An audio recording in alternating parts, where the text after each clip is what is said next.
TV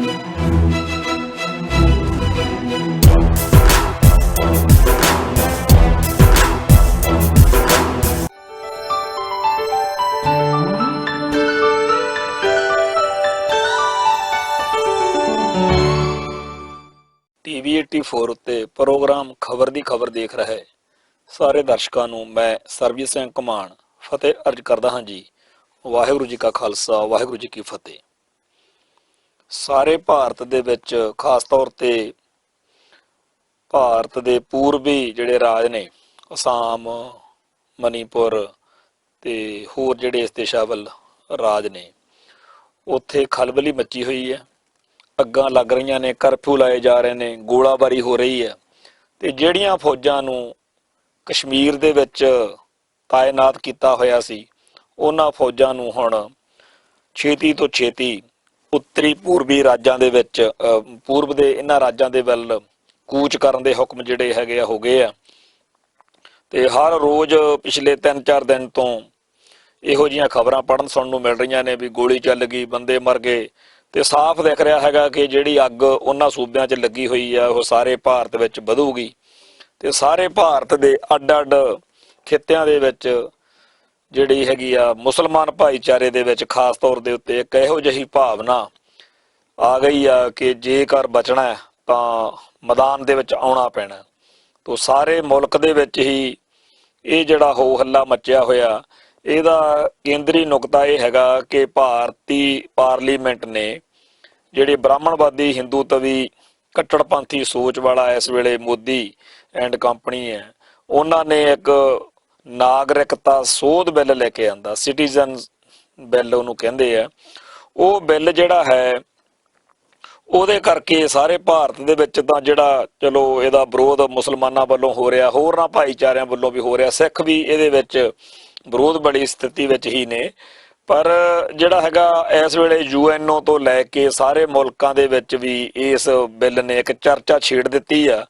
ਤੇ ਬਹੁਤੇ ਲੋਕ ਜਿਹੜੇ ਨੇ ਜਾਂ ਬਹੁਤੀਆਂ ਜਿਹੜੀਆਂ ਇੰਟਰਨੈਸ਼ਨਲ ਸੰਸਥਾਵਾਂ ਨੇ, ਬਾਡੀਜ਼ ਨੇ, ਉਹ ਇਸ ਬਿੱਲ ਦੇ ਖਿਲਾਫ ਨੇ। ਪਰ ਕਿਉਂਕਿ ਭਾਰਤ ਦੀ ਪਾਰਲੀਮੈਂਟ ਦੇ ਵਿੱਚ ਇਸ ਵੇਲੇ ਜਿਸ ਹਿੰਦੂ ਕੱਟੜਪੰਥੀ ਸੋਚ ਦਾ ਕਬਜ਼ਾ, ਉਹ ਇਹੋ ਜਿਹੀਆਂ ਗੱਲਾਂ ਦੇ ਵਿੱਚ ਨਹੀਂ ਆ ਕੇ ਰਾਜੀ ਕਿ ਜੀ ਦੂਜੇ ਮੁਲਕ ਕੀ ਕਹਿੰਦੇ ਆ, ਦੂਜੇ ਲੋਕ ਕੀ ਕਹਿੰਦੇ ਆ, ਜਾਂ ਦੂਜੇ ਧਰਮ ਕੀ ਕਹਿੰਦੇ ਆ, ਦੂਜੀਆਂ ਕੌਮਾਂ ਕੀ ਕਹਿੰਦੀਆਂ ਨੇ। ਬੜਾ ਸੁਣਦੇ ਰਹੇ ਆ ਹਿੰਦੂ, ਮੁਸਲਮ, ਸਿੱਖ, ਈਸਾਈ ਆਪਸ ਵਿੱਚ ਹੈ ਭਾਈ ਭਾਈ। ਪਰ ਹੁਣ ਮੁਸਲਮਾਨਾਂ ਨੂੰ ਇਹ ਅਕਲ ਦੇਣ ਦਾ ਏਜੰਡਾ ਜਿਹੜਾ ਹੈਗਾ ਉਹ ਲੈ ਕੇ ਮੈਦਾਨ ਦੇ ਵਿੱਚ ਹਿੰਦੂ ਕੱਟੜਪੰਥੀ ਸੋਚ ਆ ਗਈ ਆ। ਤੇ ਸਾਫ਼ ਦਿਖ ਰਿਹਾ ਹੈਗਾ ਕਿ ਆਉਣ ਵਾਲੇ ਦਿਨਾਂ ਦੇ ਵਿੱਚ ਕਤਲੋਗਾਰਦ ਦਾ, ਲੜਾਈ ਪੜ੍ਹਾਈ ਦਾ, ਖੂਨੀ ਜੰਗ ਦਾ, ਅੰਦਰੂਨੀ ਖਾਨਾ ਜੰਗੀ ਦਾ ਜਿਹੜਾ ਮਾਹੌਲ ਆ ਉਹ ਬਣੂਗਾ। ਸੋ ਅੱਜ ਅਸੀਂ ਇਸ ਗੱਲ ਦੇ ਉੱਤੇ ਚਰਚਾ ਕਰਾਂਗੇ ਕਿ ਜਿਹੜੇ ਨਾਗਰਿਕਤਾ ਸੋਧ ਬਿੱਲ ਨੇ ਭਾਰਤ ਵਿੱਚ ਕਿਵੇਂ ਅੰਦਰੂਨੀ ਖਾਨਾ ਜੰਗੀ ਦਾ ਮਾਹੌਲ ਤਿਆਰ ਕਰ ਦਿੱਤਾ ਹੋਇਆ। ਤੋ ਅਸੀਂ ਆਪਦੀ ਗੱਲ ਜਿਹੜੀ ਹੈਗੀ ਆ ਜਿੰਨੀ ਕੁ ਕਰਨੀ ਕਰਾਉਣੀ ਆ ਉਹ ਵੀ ਕਰਾਂਗੇ। ਪਰ ਪਹਿਲਾਂ ਅਸੀਂ ਜਿਹੜਾ ਪੰਜਾਬੀ ਟ੍ਰਿਬਿਊਨ ਇੱਥੋਂ ਦਾ ਇੱਕ ਮੇਨ ਅਖਬਾਰ ਹੈ, ਉਹਦੇ ਵਿੱਚ ਉਹਦੇ ਐਡੀਟਰ ਸਵਰਾਜਵੀਰ ਨੇ ਆਪਦੇ ਜਿਹੜੇ ਵਿਚਾਰ ਨੇ ਇਸ ਮਸਲੇ ਤੇ ਦਿੱਤੇ ਨੇ, ਤਾਂ ਕਿ ਆਪਾਂ ਸਾਰੀ ਗੱਲ ਨੂੰ ਚੰਗੇ ਤਰੀਕੇ ਨਾਲ ਸਮਝ ਸਕੀਏ। ਕਿਉਂਕਿ ਇਹ ਮਸਲਾ ਕਈ ਸਾਡੇ ਭਰਾਵਾਂ ਦੇ ਖਿਆਲ ਵਿੱਚ ਚੰਗੀ ਤਰ੍ਹਾਂ ਉਤਰ ਨਹੀਂ ਰਿਹਾ, ਸਮਝ ਨਹੀਂ ਲੱਗ ਰਿਹਾ। ਸੋ ਅਸੀਂ ਆਸ ਕੀਤੀ ਆ ਕਿ ਅਸੀਂ ਇਹ ਗੱਲ ਜਿਹੜੀ ਆ ਦੋ ਪੰਜਾਬੀ ਅਖਬਾਰਾਂ ਦੇ ਆਧਾਰ ਦੇ ਉੱਤੇ ਵੀ ਮਸਲਾ ਹੈ ਕੀ ਆ, ਇਸ ਦੇ ਬਾਰੇ ਚਰਚਾ ਕਰ ਸਕੀਏ। ਸੋ ਅਸੀਂ ਸਵਰਾਜਵੀਰ ਦੇ ਪਹਿਲੋਂ ਅਸੀਂ ਜਿਹੜੇ ਵਿਚਾਰ ਨੇ ਉਹ ਸੰਗਤਾਂ ਦੇ ਨਾਲ ਸਾਂਝੇ ਕਰਦੇ ਹਾਂ। ਉਹ ਲਿਖਦੇ ਆ ਕਿ ਬਹੁਤ ਸਾਰੇ ਲੋਕ ਨਾਗਰਿਕਤਾ ਸੋਧ ਬਿੱਲ ਦਾ ਵਿਰੋਧ ਕਰਨ ਵਾਲਿਆਂ ਨੂੰ ਇਹ ਸਵਾਲ ਪੁੱਛਦੇ ਨੇ ਕਿ ਇਸ ਬਿੱਲ ਦਾ ਵਿਰੋਧ ਕਿਉਂ ਕਰ ਰਹੇ ਹੋ। ਇਹ ਬਿੱਲ ਤਾਂ ਪਾਕਿਸਤਾਨ, ਬੰਗਲਾਦੇਸ਼ ਅਤੇ ਅਫਗਾਨਿਸਤਾਨ ਵਿੱਚ ਵਸਦੇ ਹਿੰਦੂਆਂ, ਸਿੱਖਾਂ, ਬੋਧੀਆਂ, ਜੈਨੀਆਂ, ਈਸਾਈਆਂ ਅਤੇ ਪਾਰਸੀਆਂ ਦਾ ਭਲਾ ਚਾਹੁੰਦਾ ਹੈ। ਤੁਸੀਂ ਜਾਣਦੇ ਹੀ ਹੋ ਕਿ ਇਹਨਾਂ ਦੇਸ਼ਾਂ ਵਿੱਚ ਇਹਨਾਂ ਫਿਰਕਿਆਂ ਦੇ ਲੋਕਾਂ ਉੱਤੇ ਕਿੰਨੇ ਜ਼ੁਲਮ ਹੋਏ ਨੇ। ਜੇ ਭਾਰਤ ਸਰਕਾਰ ਨਾਗਰਿਕਤਾ ਸੋਧ ਕਰਕੇ ਇਹਨਾਂ ਫਿਰਕਿਆਂ ਦੇ ਲੋਕਾਂ ਨੂੰ ਭਾਰਤ ਵਿੱਚ ਪਨਾਹ ਦੇ ਕੇ ਭਾਰਤੀ ਨਾਗਰਿਕ ਬਣਾਉਣਾ ਚਾਹੁੰਦੀ ਹੈ ਤਾਂ ਇਸ ਵਿੱਚ ਗਲਤ ਕੀ ਹੈ? ਤੁਸੀਂ ਕਹਿੰਦੇ ਹੋ ਕਿ ਜਿਨ੍ਹਾਂ ਨੂੰ ਨਾਗਰਿਕ ਬਣਾਇਆ ਜਾ ਰਿਹਾ ਹੈ ਉਹਨਾਂ ਵਿੱਚ ਮੁਸਲਮਾਨ ਸ਼ਾਮਲ ਨਹੀਂ। ਇਹ ਦੱਸੋ ਮੁਸਲਮਾਨਾਂ ਨੂੰ ਸ਼ਾਮਲ ਕਿਉਂ ਕੀਤਾ ਜਾਵੇ? 1947 ਵਿੱਚ ਦੇਸ਼ ਨੂੰ ਧਰਮ ਦੇ ਆਧਾਰ ਤੇ ਵੰਡਿਆ ਗਿਆ ਸੀ। ਮੁਸਲਮਾਨਾਂ ਲਈ ਪਾਕਿਸਤਾਨ ਬਣਾ ਦਿੱਤਾ ਗਿਆ। ਬਾਅਦ ਵਿੱਚ ਉਹਦੇ ਵਿੱਚੋਂ ਬੰਗਲਾਦੇਸ਼ ਬਣ ਗਿਆ। ਇਸ ਤਰ੍ਹਾਂ ਮੁਸਲਮਾਨਾਂ ਲਈ ਮੁਸਲਮਾਨ ਦੇਸ਼ ਮੌਜੂਦ ਨੇ, ਇਸ ਲਈ ਮੁਸਲਮਾਨਾਂ ਨੂੰ ਇਸ ਬਿੱਲ ਵਿੱਚ ਸ਼ਾਮਲ ਕਿਉਂ ਕੀਤਾ ਜਾਵੇ। ਸੋ ਇਸ ਤਰੀਕੇ ਦੀ ਇੱਕ ਵਿਆਖਿਆ ਜਿਹੜੀ ਆ ਉਹ ਦੇ ਕੇ ਸੰਤੁਸ਼ਟ ਕਰਵਾਇਆ ਜਾ ਰਿਹਾ ਕਿ ਮੁਸਲਮਾਨਾਂ ਦਾ ਤਾਂ ਕੋਈ ਮਤਲਬ ਹੀ ਨਹੀਂ, ਉਹ ਆਪਦੇ ਮੁਸਲਮਾਨ ਮੁਲਕਾਂ 'ਚ ਜਾਣ, ਪਾਕਿਸਤਾਨ ਚਲੇ ਜਾਣ, ਬੰਗਲਾਦੇਸ਼ ਚਲੇ ਜਾਣ, ਪਰ ਹੋਰ ਵੀ ਬੜੇ ਮੁਸਲਮਾਨ ਮੁਲਕ ਨੇ ਉੱਥੇ ਚਲੇ ਜਾਣ। ਤੇ ਇਸ ਕਰਕੇ ਜਿਹੜਾ ਇਹ ਨੇੜੇ ਤੇੜੇ ਆ ਬੰਗਲਾਦੇਸ਼, ਪਾਕਿਸਤਾਨ ਤੇ ਹੋਰ ਮੁਲਕ ਨੇ, ਉਹਨਾਂ ਮੁਲਕਾਂ ਦੇ ਵਿੱਚ ਗੈਰ ਮੁਸਲਮਾਨ ਜਿਹੜੇ ਲੋਕ ਨੇ ਉਹਨਾਂ ਨੂੰ ਭਾਰਤ ਵਿੱਚ ਸਿਟੀਜ਼ਨਸ਼ਿਪ ਦੇਣ ਦਾ ਜਗਾੜਮੈਂਟ ਆ ਜਿਹੜਾ ਵੀ ਉਹ ਬਣਾਇਆ ਗਿਆ। ਤੋ ਇਹ ਗੱਲ ਜਿਹੜੀ ਹੈ ਸਵਰਾਜ ਵੀਰ ਦੀ ਆਪਾਂ ਪੜ੍ਹੀ ਆ, ਜਿਹਦਾ ਮੂਲ ਭਾਵ ਹੈਗਾ ਕਿ ਜਦੋਂ ਕੋਈ ਬੰਦਾ ਕਹਿੰਦਾ ਹੈ ਕਿ ਤੁਸੀਂ ਇਹਦਾ ਵਿਰੋਧ ਕਿਉਂ ਕਰਦੇ ਹੋ, ਤਾਂ ਆਹ ਗੱਲਾਂ ਕਹੀਆਂ ਜਾਂਦੀਆਂ ਨੇ ਕਿ ਮੁਸਲਮਾਨਾਂ ਲਈ 1947 ਦੇ ਵਿੱਚ ਪਾਕਿਸਤਾਨ ਬਣਾ ਦਿੱਤਾ ਗਿਆ, ਜਿਹਦੇ ਵਿੱਚੋਂ ਬੰਗਲਾਦੇਸ਼ ਬਣ ਗਿਆ, ਤੇ ਇਸ ਤਰ੍ਹਾਂ ਮੁਸਲਮਾਨਾਂ ਲਈ ਮੁਸਲਮਾਨ ਦੇਸ਼ ਮੌਜੂਦ ਨੇ ਤੇ ਮੁਸਲਮਾਨ ਇਸ ਬਿੱਲ ਵਿੱਚ ਸ਼ਾਮਲ ਨਹੀਂ ਹੈ। ਇਹਨਾਂ ਸਵਾਲਾਂ ਦੀ ਵਿਛਾੜ ਵੇਲੇ ਇੱਕ ਵੇਲੇ ਤਾਂ ਇਦਾਂ ਲੱਗਦਾ ਕਿ ਜੋ ਸਰਕਾਰ ਕਰ ਰਹੀ ਆ ਬਿਲਕੁਲ ਠੀਕ ਹੈ। ਪਹਿਲੀ ਵਾਰ ਸਰਕਾਰ ਦਾ ਧਿਆਨ ਇਹਨਾਂ ਦੇਸ਼ਾਂ ਦੇ ਹਿੰਦੂਆਂ ਤੇ ਹੋਰ ਪੀੜਤ ਫਿਰਕਿਆਂ ਦੇ ਲੋਕਾਂ ਵੱਲ ਗਿਆ ਹੈ ਤੇ ਕਿਸੇ ਨੂੰ ਵੀ ਇਸ ਬਿੱਲ ਤੇ ਕੋਈ ਉਜ਼ਰ ਨਹੀਂ ਹੋਣਾ ਚਾਹੀਦਾ। ਇਹ ਬਿੱਲ ਪਾਕਿਸਤਾਨ, ਬੰਗਲਾਦੇਸ਼ ਤੇ ਅਫਗਾਨਿਸਤਾਨ ਵਿੱਚੋਂ ਆਏ ਇਹਨਾਂ ਫਿਰਕਿਆਂ ਦੇ ਉਹਨਾਂ ਪਨਾਹਗੀਰਾਂ ਨੂੰ ਭਾਰਤੀ ਨਾਗਰਿਕਤਾ ਦੇ ਦੇਵੇਗਾ ਜਿਹੜੇ 6 ਸਾਲਾਂ ਤੋਂ ਭਾਰਤ ਵਿੱਚ ਰਹਿ ਰਹੇ ਹੋਣ। ਧਿਆਨ ਨਾਲ ਵੇਖਿਆ ਪਤਾ ਲੱਗਦਾ ਕਿ ਇਸ ਬਿੱਲ ਦੇ ਓਹਲੇ ਵਿੱਚ ਕੀ ਛੁਪਿਆ ਹੋਇਆ। ਇਹ ਬਿੱਲ 3 ਬਾਹਰਲੇ ਦੇਸ਼ਾਂ ਉੱਤੇ ਲਾਗੂ ਹੁੰਦਾ ਹੈ, ਪਾਕਿਸਤਾਨ, ਬੰਗਲਾਦੇਸ਼ ਤੇ ਅਫਗਾਨਿਸਤਾਨ, ਤੇ ਉਹਨਾਂ ਦੇਸ਼ਾਂ ਵਿੱਚ ਹਿੰਦੂਆਂ ਅਤੇ ਹੋਰ ਫਿਰਕਿਆਂ ਉੱਤੇ ਕੀਤੇ ਗਏ ਜ਼ੁਲਮਾਂ ਦੀ ਗੱਲ ਕੀਤੀ ਗਈ ਆ। ਪਰ ਜ਼ੁਲਮ ਤਾਂ ਲਾਗਲੇ ਹੋਰ ਦੇਸ਼ਾਂ ਸ਼੍ਰੀਲੰਕਾ, ਮਿਆਂਮਾਰ ਤੇ ਚੀਨ ਵਿੱਚ ਵੀ ਹੋਏ ਨੇ।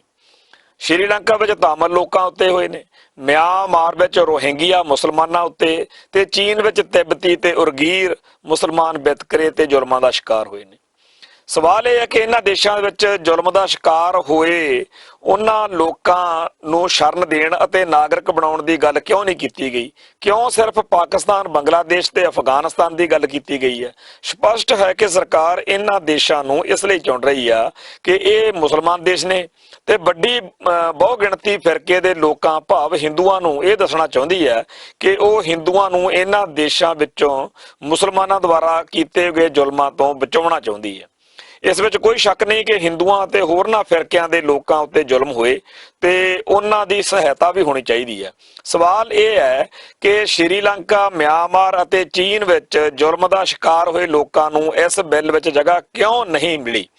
ਇਸ ਦਾ ਜਵਾਬ ਇਹ ਹੈ ਕਿ ਸਰਕਾਰ ਇਹ ਬਿੱਲ ਮਾਨਵਵਾਦੀ ਸਰੋਕਾਰਾਂ ਕਾਰਨ ਨਹੀਂ, ਸਗੋਂ ਫਿਰਕੂ ਕਾਰਨਾਂ ਕਰਕੇ ਪਾਸ ਕਰਵਾਉਣਾ ਚਾਹੁੰਦੀ ਹੈ। ਪਾਕਿਸਤਾਨ ਵਿੱਚ ਸਭ ਤੋਂ ਪਹਿਲਾਂ ਅਹਿਮਦੀਆ ਫਿਰਕੇ ਦੇ ਲੋਕਾਂ ਨੂੰ ਸ਼ਿਕਾਰ ਬਣਾ ਕੇ ਉਹਨਾਂ ਨੂੰ ਗੈਰ ਮੁਸਲਮ ਕਰਾਰ ਦਿੱਤਾ ਗਿਆ, ਤੇ ਜਿਹੜੇ ਇਸ ਤੋਂ ਅੱਗੇ ਹਿੰਦੂਆਂ ਤੇ ਸਿੱਖਾਂ ਦੇ ਨਾਲ ਕੱਟੜਪੰਥੀਆਂ ਨੇ ਸੀਆ ਮੁਸਲਮਾਨਾਂ ਨੂੰ ਵੀ ਨਿਸ਼ਾਨਾ ਬਣਾਇਆ। ਸੀਆ ਫਿਰਕੇ ਦੀਆਂ ਮਸਜਿਦਾਂ ਵਿੱਚ ਗੋਲੀ ਚਲਾਈ ਗਈ ਤੇ ਬੰਬ ਧਮਾਕੇ ਕੀਤੇ ਗਏ। ਪਾਕਿਸਤਾਨ ਵਿੱਚ ਸਿੰਧੀਆਂ ਤੇ ਬਲੋਚੀਆਂ ਨਾਲ ਵੀ ਵਿਤਕਰਾ ਹੋਇਆ। ਜੇ ਸਰਕਾਰ ਦੇ ਸਰੋਕਾਰ ਧਰਮ ਨਿਰਪੱਖ ਅਤੇ ਮਾਨਵਵਾਦੀ ਹੁੰਦੇ ਤਾਂ ਸਰਕਾਰ ਅਹਿਮਦੀਆ ਸ਼ੀਆ ਲੋਕਾਂ ਤੇ ਮੁਸਲਮਾਨ ਬਲੋਚੀਆਂ ਤੇ ਸਿੰਧੀਆਂ ਨੂੰ ਵੀ ਇਸ ਬਿੱਲ ਵਿੱਚ ਸ਼ਾਮਲ ਕਰਦੀ। ਅਸਲ ਵਿੱਚ ਸਰਕਾਰ ਦਾ ਇਹ ਬਿੱਲ ਪਾਸ ਕਰਾਉਣ ਦਾ ਆਦੇਸ਼ ਹਿੰਦੂ ਮੁਸਲਮਾਨ ਦਫੇੜ ਨੂੰ ਜਿਉਂਦੇ ਰੱਖਣਾ ਹੈ, 1947 ਨੂੰ ਜਿਉਂਦੇ ਰੱਖਣਾ ਹੈ, 1947 ਨੂੰ 2020 ਵਿੱਚ ਲਿਆਉਣਾ ਤੇ ਅਗਾਂਹ ਖੜਨਾ ਹੈ। 1947 ਦੀ ਵੰਡ ਉਹਨਾਂ ਜ਼ਹਿਰੀਲੀਆਂ ਵਿਚਾਰਧਾਰਾਵਾਂ ਕਾਰਨ ਹੋਈ ਜਿਨ੍ਹਾਂ ਦਾ ਪ੍ਰਚਾਰ ਹਿੰਦੂ ਤੇ ਮੁਸਲਮਾਨ ਕੱਟੜਪੰਥੀ ਜਥੇਬੰਦੀਆਂ ਨੇ ਕੀਤਾ। ਅੰਗਰੇਜ਼ ਹਕੂਮਤ ਨੇ ਹਿੰਦੁਸਤਾਨੀਆਂ ਵਿੱਚ ਫਿਰਕੂ ਚੇਤਨਾ ਨੂੰ ਵਧਾਇਆ ਤੇ ਪਾੜੋ ਤੇ ਰਾਜ ਕਰੋ ਦੀ ਰਣਨੀਤੀ ਅਨੁਸਾਰ ਰਾਜ ਕੀਤਾ। ਮੁਸਲਿਮ ਲੀਗ ਅਤੇ ਹਿੰਦੂ ਕੱਟੜਪੰਥੀਆਂ 'ਚ ਸਾਂਝ ਇਹੀ ਹੈ ਕਿ ਦੋਵੇਂ ਤਰ੍ਹਾਂ ਦੀਆਂ ਜਥੇਬੰਦੀਆਂ ਇਹ ਮੰਨਦੀਆਂ ਹਨ ਤੇ ਸਨ ਕਿ ਦੇਸ਼ ਧਰਮ ਦੇ ਆਧਾਰ ਤੇ ਬਣਾਏ ਜਾਂਦੇ ਨੇ। ਪਾਕਿਸਤਾਨ ਧਰਮ ਦੇ ਆਧਾਰ ਤੇ ਬਣਿਆ ਤੇ ਇਸ ਨੂੰ ਇਸਲਾਮਿਕ ਰਿਪਬਲਿਕ ਆਫ ਪਾਕਿਸਤਾਨ ਕਿਹਾ ਗਿਆ ਹੈ। ਸੰਵਿਧਾਨਕ ਅਤੇ 1947 ਤੋਂ ਬਾਅਦ ਦੇ ਰਾਜਨੀਤਿਕ ਅਮਲ ਦੇ ਪੱਖ ਤੋਂ ਭਾਰਤ ਧਰਮ ਨਿਰਪੱਖ ਦੇਸ਼ ਹੈ, ਪਰ ਰਾਸ਼ਟਰੀ ਸਵੈਮ ਸੇਵਕ ਸੰਘ, ਉਹਦੇ ਨਾਲ ਸੰਬੰਧਿਤ ਸੰਗਠਨ ਤੇ ਭਾਰਤੀ ਜਨਤਾ ਪਾਰਟੀ ਹਮੇਸ਼ਾ ਕਹਿੰਦੇ ਰਹੇ ਨੇ ਕਿ ਭਾਰਤ ਹਿੰਦੂ ਰਾਸ਼ਟਰ ਹੈ। ਇਸ ਲਈ ਜਿਵੇਂ ਮੁਸਲਮਾਨ ਕੱਟੜਪੰਥੀ ਅਤੇ ਪਾਕਿਸਤਾਨੀ ਫੌਜ ਪਾਕਿਸਤਾਨ ਨੂੰ ਮੁਸਲਮਾਨ ਦੇਸ਼ ਬਣਾਈ ਰੱਖਣ ਅਤੇ ਧਾਰਮਿਕ ਘੱਟ ਗਿਣਤੀਆਂ ਨੂੰ ਤੰਗ ਕਰਨ ਉੱਤੇ ਵਜਿੱਦ ਨੇ, ਉਵੇਂ ਭਾਜਪਾ ਭਾਰਤ ਨੂੰ ਹਿੰਦੂ ਰਾਸ਼ਟਰ ਬਣਾਉਣ ਅਤੇ ਧਾਰਮਿਕ ਘੱਟ ਗਿਣਤੀਆਂ ਖਾਸ ਕਰਕੇ ਮੁਸਲਮਾਨਾਂ ਨੂੰ ਦੂਜੇ ਦਰਜੇ ਦੇ ਸ਼ਹਿਰੀ ਸਿੱਧ ਕਰਨ ਤੇ ਤੁਲੀ ਹੋਈ ਹੈ। ਇਹ ਵਰਤਾਰਾ ਸਿੱਧ ਕਰਦਾ ਕਿ ਕੱਟੜਪੰਥੀਆਂ ਭਾਵੇਂ ਉਹ ਕਿਸੇ ਵੀ ਧਰਮ ਨਾਲ ਸੰਬੰਧਿਤ ਕਿਉਂ ਨਾ ਹੋਣ ਦੇ ਉਦੇਸ਼ ਸਾਂਝੇ ਹੁੰਦੇ ਨੇ। ਲੋਕਾਂ ਨੂੰ ਫਿਰਕੂ ਆਧਾਰ ਤੇ ਵੰਡਣਾ ਤੇ ਫਿਰਕੂ ਨਫ਼ਰਤ ਪੈਦਾ ਕਰਕੇ ਤਾਕਤ ਹਥਿਆਉਣਾ ਤੇ ਬਣਾਈ ਰੱਖਣਾ ਹਿੰਦੁਸਤਾਨ ਬਰੇ ਸ਼ਗੀਰ ਉਪ ਮਹਾਦੀਪ ਦੇ ਸੰਦਰਭ ਵਿੱਚ 1947 ਨੂੰ ਜਿਉਂਦਾ ਰੱਖਣਾ। 1947 ਨੂੰ ਜਿਉਂਦੇ ਰੱਖਣ ਲਈ ਨਾਗਰਿਕਤਾ ਸੋਧ ਬਿੱਲ ਹੀ ਨਹੀਂ ਪੇਸ਼ ਕੀਤਾ ਜਾ ਰਿਹਾ, ਸਗੋਂ ਇਸ ਦੇ ਨਾਲ ਹੀ ਸਾਰੇ ਦੇਸ਼ ਵਿੱਚ ਹਿੰਦੂਆਂ ਜਿਹੜਾ ਇਹ ਇੱਥੇ ਆਪਾਂ ਗੱਲ ਕਰੀਏ ਵੀ ਇਹ ਕਿਹਾ ਜਾ ਰਿਹਾ ਕਿ ਇਹ ਜਿਹੜਾ ਸਾਰਾ ਹੈਗਾ ਮੁਲਕ ਇਹਦੇ ਵਿੱਚ 2024 ਤੱਕ ਦੇਸ਼ ਵਿੱਚ ਆਏ ਹੋਏ ਸਾਰੇ ਘੁਸਪੈਠੀਏ ਬਾਹਰ ਕੱਢ ਦੇਣੇ ਨੇ। ਇਹ ਘੁਸਪੈਠੀਏ ਕੌਣ ਨੇ, ਉਹ ਕਿੱਥੋਂ ਆਏ ਨੇ? ਦਲੀਲ ਦਿੱਤੀ ਜਾਂਦੀ ਆ ਕਿ ਇਹ ਘੁਸਪੈਠੀਏ ਮੁੱਖ ਤੌਰ ਤੇ ਬੰਗਲਾਦੇਸ਼ ਤੋਂ ਆਏ ਨੇ। ਦੂਜੇ ਪਾਸੇ ਨਾਗਰਿਕਤਾ ਸੋਧ ਬਿੱਲ ਰਾਹੀਂ ਬੰਗਲਾਦੇਸ਼ ਤੋਂ ਆਏ ਹਿੰਦੂਆਂ ਤੇ ਹੋਰ ਫਿਰਕਿਆਂ ਸਿਵਾਏ ਮੁਸਲਮਾਨਾਂ ਦੇ ਲੋਕਾਂ ਨੂੰ ਨਾਗਰਿਕਤਾ ਦਿੱਤੀ ਜਾ ਰਹੀ ਹੈ, ਤਾਂ ਬਾਕੀ ਕੌਣ ਬਚਦਾ? ਸਪਸ਼ਟ ਹੈ ਕਿ ਮੁਸਲਮਾਨ। ਇਸ ਤਰ੍ਹਾਂ NRC ਅਤੇ ਨਾਗਰਿਕਤਾ ਸੋਧ ਬਿੱਲ ਦੋਵੇਂ ਮੁਸਲਮਾਨਾਂ ਨੂੰ ਆਪਣਾ ਨਿਸ਼ਾਨਾ ਬਣਾਉਂਦੇ ਸਾਫ਼ ਨਜ਼ਰ ਆਉਂਦੇ ਹਨ। ਪਿਛਲੇ 5 ਸਾਲਾਂ ਵਿੱਚ ਹਜੂਮੀ ਹਿੰਸਾ ਦੀਆਂ ਕਾਰਵਾਈਆਂ ਜਿਨ੍ਹਾਂ ਵਿੱਚ ਬਹੁਤ ਸਾਰੀਆਂ ਗਊ ਮਾਸ ਦੇ ਮਸਲੇ ਨਾਲ ਸੰਬੰਧਿਤ ਹਨ, ਉਹਨਾਂ ਵਿੱਚ ਘੱਟ ਗਿਣਤੀ ਭਾਈਚਾਰੇ ਮੁਸਲਮਾਨਾਂ ਨੂੰ ਨਿਸ਼ਾਨਾ ਬਣਾਇਆ ਗਿਆ। ਸੱਤਾਧਾਰੀ ਪਾਰਟੀ ਦੇ ਕਈ ਆਗੂਆਂ ਨੇ ਹਜੂਮੀ ਹਿੰਸਾ ਵਿੱਚ ਹਿੱਸਾ ਲੈਣ ਵਾਲਿਆਂ ਦਾ ਜਨਤਕ ਤੌਰ ਤੇ ਮਾਣ ਸਨਮਾਨ ਵੀ ਕੀਤਾ। ਰਾਸ਼ਟਰੀ ਸਵੈਮ ਸੇਵਕ ਸੰਘ ਦੇ ਸੰਚਾਲਕ ਮੋਹਨ ਭਾਗਵਤ ਤੇ ਹੋਰ ਆਗੂਆਂ ਨੇ ਬਾਰ-ਬਾਰ ਦੁਹਰਾਇਆ ਕਿ ਭਾਰਤ ਹਿੰਦੂ ਰਾਸ਼ਟਰ ਹੈ। ਉਹਨਾਂ ਲਈ ਇਹ ਤੱਥ ਦੀ ਕੋਈ ਮਹੱਤਵ ਨਹੀਂ ਕਿ ਭਾਰਤੀ ਸੰਵਿਧਾਨ ਦੀ ਪ੍ਰਸਤਾਵਨਾ ਵਿੱਚ ਭਾਰਤ ਧਰਮ ਨਿਰਪੱਖ ਰਾਜ ਹੈ ਤੇ ਸੁਪਰੀਮ ਕੋਰਟ ਨੇ ਵੱਖ-ਵੱਖ ਫੈਸਲਿਆਂ Saint Xavier college versus Union of India, SR Bommai versus Union of India, Bal Patel case ਆਦਿ ਵਿੱਚ ਸਪਸ਼ਟ ਕੀਤਾ ਕਿ ਧਰਮ ਨਿਰਪੱਖਤਾ ਭਾਰਤੀ ਸੰਵਿਧਾਨ ਵਿੱਚ ਬੁਨਿਆਦੀ ਹੈ। ਇਹਨਾਂ ਆਗੂਆਂ ਲਈ ਬੁਨਿਆਦੀ ਗੱਲ ਜਿਹੜੀ ਲੋਕਾਂ ਦੇ ਮੁੱਢਲੇ ਮਸਲਿਆਂ ਦੀ ਥਾਂ ਬਹੁ ਗਿਣਤੀ ਫਿਰਕੇ ਨਾਲ ਸੰਬੰਧਿਤ ਲੋਕਾਂ ਨੂੰ ਜਜ਼ਬਾਤੀ ਬਣਾ ਕੇ ਇਹ ਦੱਸਣਾ ਕਿ ਮੌਜੂਦਾ ਸੱਤਾਧਾਰੀ ਪਾਰਟੀ ਦੇ ਰੂਪ ਵਿੱਚ ਉਹਨਾਂ ਦਾ ਰਾਜ ਪਹਿਲੀ ਵਾਰ ਆਇਆ ਹੈ ਤੇ ਦੇਸ਼ ਵਿੱਚ ਵੱਡੀ ਘੱਟ ਗਿਣਤੀ ਫਿਰਕੇ ਦੇ ਲੋਕਾਂ ਨੂੰ ਗੁੱਠੇ ਲਾ ਦਿੱਤਾ ਗਿਆ ਹੈ। ਇਸ ਤਰ੍ਹਾਂ ਨਾਗਰਿਕਤਾ ਸੋਧ ਬਿੱਲ, ਨਾਗਰਿਕਾਂ ਦਾ ਕੌਮੀ ਰਜਿਸਟਰ, ਹਜੂਮੀ ਹਿੰਸਾ ਦੀਆਂ ਕਾਰਵਾਈਆਂ, ਬਹੁ ਗਿਣਤੀ ਫਿਰਕੇ ਨਾਲ ਸੰਬੰਧਿਤ ਭਾਵਨਾਵਾਂ ਨੂੰ ਭੜਕਾਉਣਾ, ਮੁਸਲਮਾਨਾਂ ਤੇ ਪਾਕਿਸਤਾਨ ਵਿਰੋਧ ਨੂੰ ਆਪਣੇ ਏਜੰਡੇ ਵਿੱਚ ਪ੍ਰਮੁੱਖਤਾ ਦੇਣੀ ਸਭ ਉਸ ਜਨੂਨ ਨੂੰ ਜਿਉਂਦੇ ਰੱਖਣ ਵਾਲੀਆਂ ਪ੍ਰਕਿਰਿਆਵਾਂ ਹਨ ਜਿਨ੍ਹਾਂ ਕਾਰਨ 1947 ਦੀ ਵੰਡ ਹੋਈ ਸੀ। ਕਾਨੂੰਨੀ ਮਾਹਿਰਾਂ ਅਨੁਸਾਰ ਨਾਗਰਿਕਤਾ ਸੋਧ ਬਿੱਲ ਇੱਕ ਹੋਰ ਪੱਖ ਤੋਂ ਅਸੰਵਿਧਾਨਿਕ ਹੈ। ਸੰਵਿਧਾਨ ਦੀ ਧਾਰਾ 34 ਬਹੁਤ ਸਪਸ਼ਟ ਸ਼ਬਦਾਂ ਵਿੱਚ ਕਹਿੰਦੀ ਹੈ ਕਿ ਰਿਆਸਤ ਸਟੇਟ ਵਿਅਕਤੀ ਦੀ ਕਾਨੂੰਨ ਸਾਹਮਣੇ ਬਰਾਬਰੀ ਅਤੇ ਕਾਨੂੰਨ ਦੀ ਸੁਰੱਖਿਆ ਯਕੀਨੀ ਬਣਾਵੇਗੀ। ਗੌਤਮ ਭਾਟੀਆ ਤੇ ਕਈ ਹੋਰ ਕਾਨੂੰਨਦਾਨਾਂ ਨੇ ਦਲੀਲ ਦਿੱਤੀ ਹੈ ਕਿ ਇਹ ਧਾਰਾ ਸਿਰਫ ਭਾਰਤੀ ਨਾਗਰਿਕਤਾ ਦੇ ਨਹੀਂ ਸਗੋਂ ਸਭ ਮਨੁੱਖਾਂ ਵਿਅਕਤੀਆਂ ਤੇ ਲਾਗੂ ਹੁੰਦੀ ਹੈ। ਇਹ ਧਾਰਾ ਦੀ ਭਾਸ਼ਾ ਵਿੱਚ ਨਿਹਿਤ ਹੈ ਕਿ ਜਦੋਂ ਕਿ ਨਾਗਰਿਕਤਾ ਸੋਧ ਬਿੱਲ ਲੋਕਾਂ ਨੂੰ ਧਰਮ ਉੱਤੇ ਆਧਾਰਿਤ ਨਾਗਰਿਕਤਾ ਦੇਣ ਦੀ ਗੱਲ ਕਰਦਾ, ਇਸ ਲਈ ਇਹ ਸੰਵਿਧਾਨਕ ਹੈ। ਮਸ਼ਹੂਰ ਪੱਤਰਕਾਰ ਤਵਲੀਨ ਸਿੰਘ ਆ ਜਿਹੜੀ ਉਹ ਸਵਾਲ ਪੁੱਛਦੀ ਆ ਕਿ ਇਸ ਬਿੱਲ ਦਾ ਮਕਸਦ ਉਸ ਸਹਿਮ ਭਰੇ ਮਾਹੌਲ ਜਿਸ ਵਿੱਚ ਨਰਿੰਦਰ ਮੋਦੀ ਦੇ ਪ੍ਰਧਾਨ ਮੰਤਰੀ ਬਣਨ ਤੋਂ ਬਾਅਦ ਮੁਸਲਮਾਨ ਜੀ ਰਹੇ ਹਨ ਨੂੰ ਹੋਰ ਜ਼ਹਿਰੀਲਾ ਕਰਨਾ ਨਹੀਂ, ਤੇ ਜਵਾਬ ਦਿੰਦੀ ਹੈ ਕਿ ਮੋਦੀ ਸਬਕਾ ਸਾਥ ਸਬਕਾ ਵਿਕਾਸ ਕਰਨ ਵਿੱਚ ਵਿਸ਼ਵਾਸ ਰੱਖਣ ਦੀ ਗੱਲ ਤਾਂ ਕਰਦਾ ਹੈ, ਪਰ ਉਸਨੇ ਹਜੂਮੀ ਹਿੰਸਾ ਦੀਆਂ ਘਟਨਾਵਾਂ ਜਿਨ੍ਹਾਂ ਕਾਰਨ ਮੁਸਲਮਾਨ ਆਹ ਤੱਕ ਵਿੱਚ ਜਾਉਂਦੇ ਨੇ ਉਹਨਾਂ ਕਾਰਨਾਂ ਕਰਕੇ ਭਾਰਤ ਦੇ ਧਰਮ ਨਿਰਪੱਖ ਅਕਸ ਨੂੰ ਨੁਕਸਾਨ ਪਹੁੰਚਾਇਆ ਹੈ। ਇਤਿਹਾਸਕਾਰ ਆਇਸ਼ਾ ਜਲਾਲ ਨੇ ਆਪਣੇ ਵਡੇਰੇ ਉਰਦੂ ਦੇ ਮਸ਼ਹੂਰ ਅਫਸਾਨਾ ਨਗਾਰ ਸਵਾਦਤ ਹਸਨ ਮਿੰਟੋ ਦੇ ਹਵਾਲੇ ਨਾਲ ਕਿਹਾ ਕਿ ਵੰਡ ਦਾ ਦੁਖਾਂਤ ਸਿਰਫ ਇਸ ਗੱਲ ਵਿੱਚ ਨਹੀਂ ਕਿ ਇੱਕ ਦੇਸ਼ ਦੀ ਥਾਂ ਤੇ ਦੋ ਆਜ਼ਾਦ ਦੇਸ਼ ਬਣ ਗਏ, ਸਗੋਂ ਇਸ ਗੱਲ ਵਿੱਚ ਹੈ ਕਿ ਦੋਵੇਂ ਦੇਸ਼ ਗੁਲਾਮ ਹੋ ਗਏ। ਤਵੱਸਬ ਕੱਟੜਪੁਣੇ ਦੇ ਗੁਲਾਮ, ਧਾਰਮਿਕ ਜਨੂਨ ਦੇ ਗੁਲਾਮ, ਕਰੂਰਤਾ ਵਹਿਸ਼ੀਪੁਣੇ ਅਤੇ ਪਸ਼ੂਆਂ ਵਰਗੀਆਂ ਰੁਚੀਆਂ ਦੇ ਗੁਲਾਮ।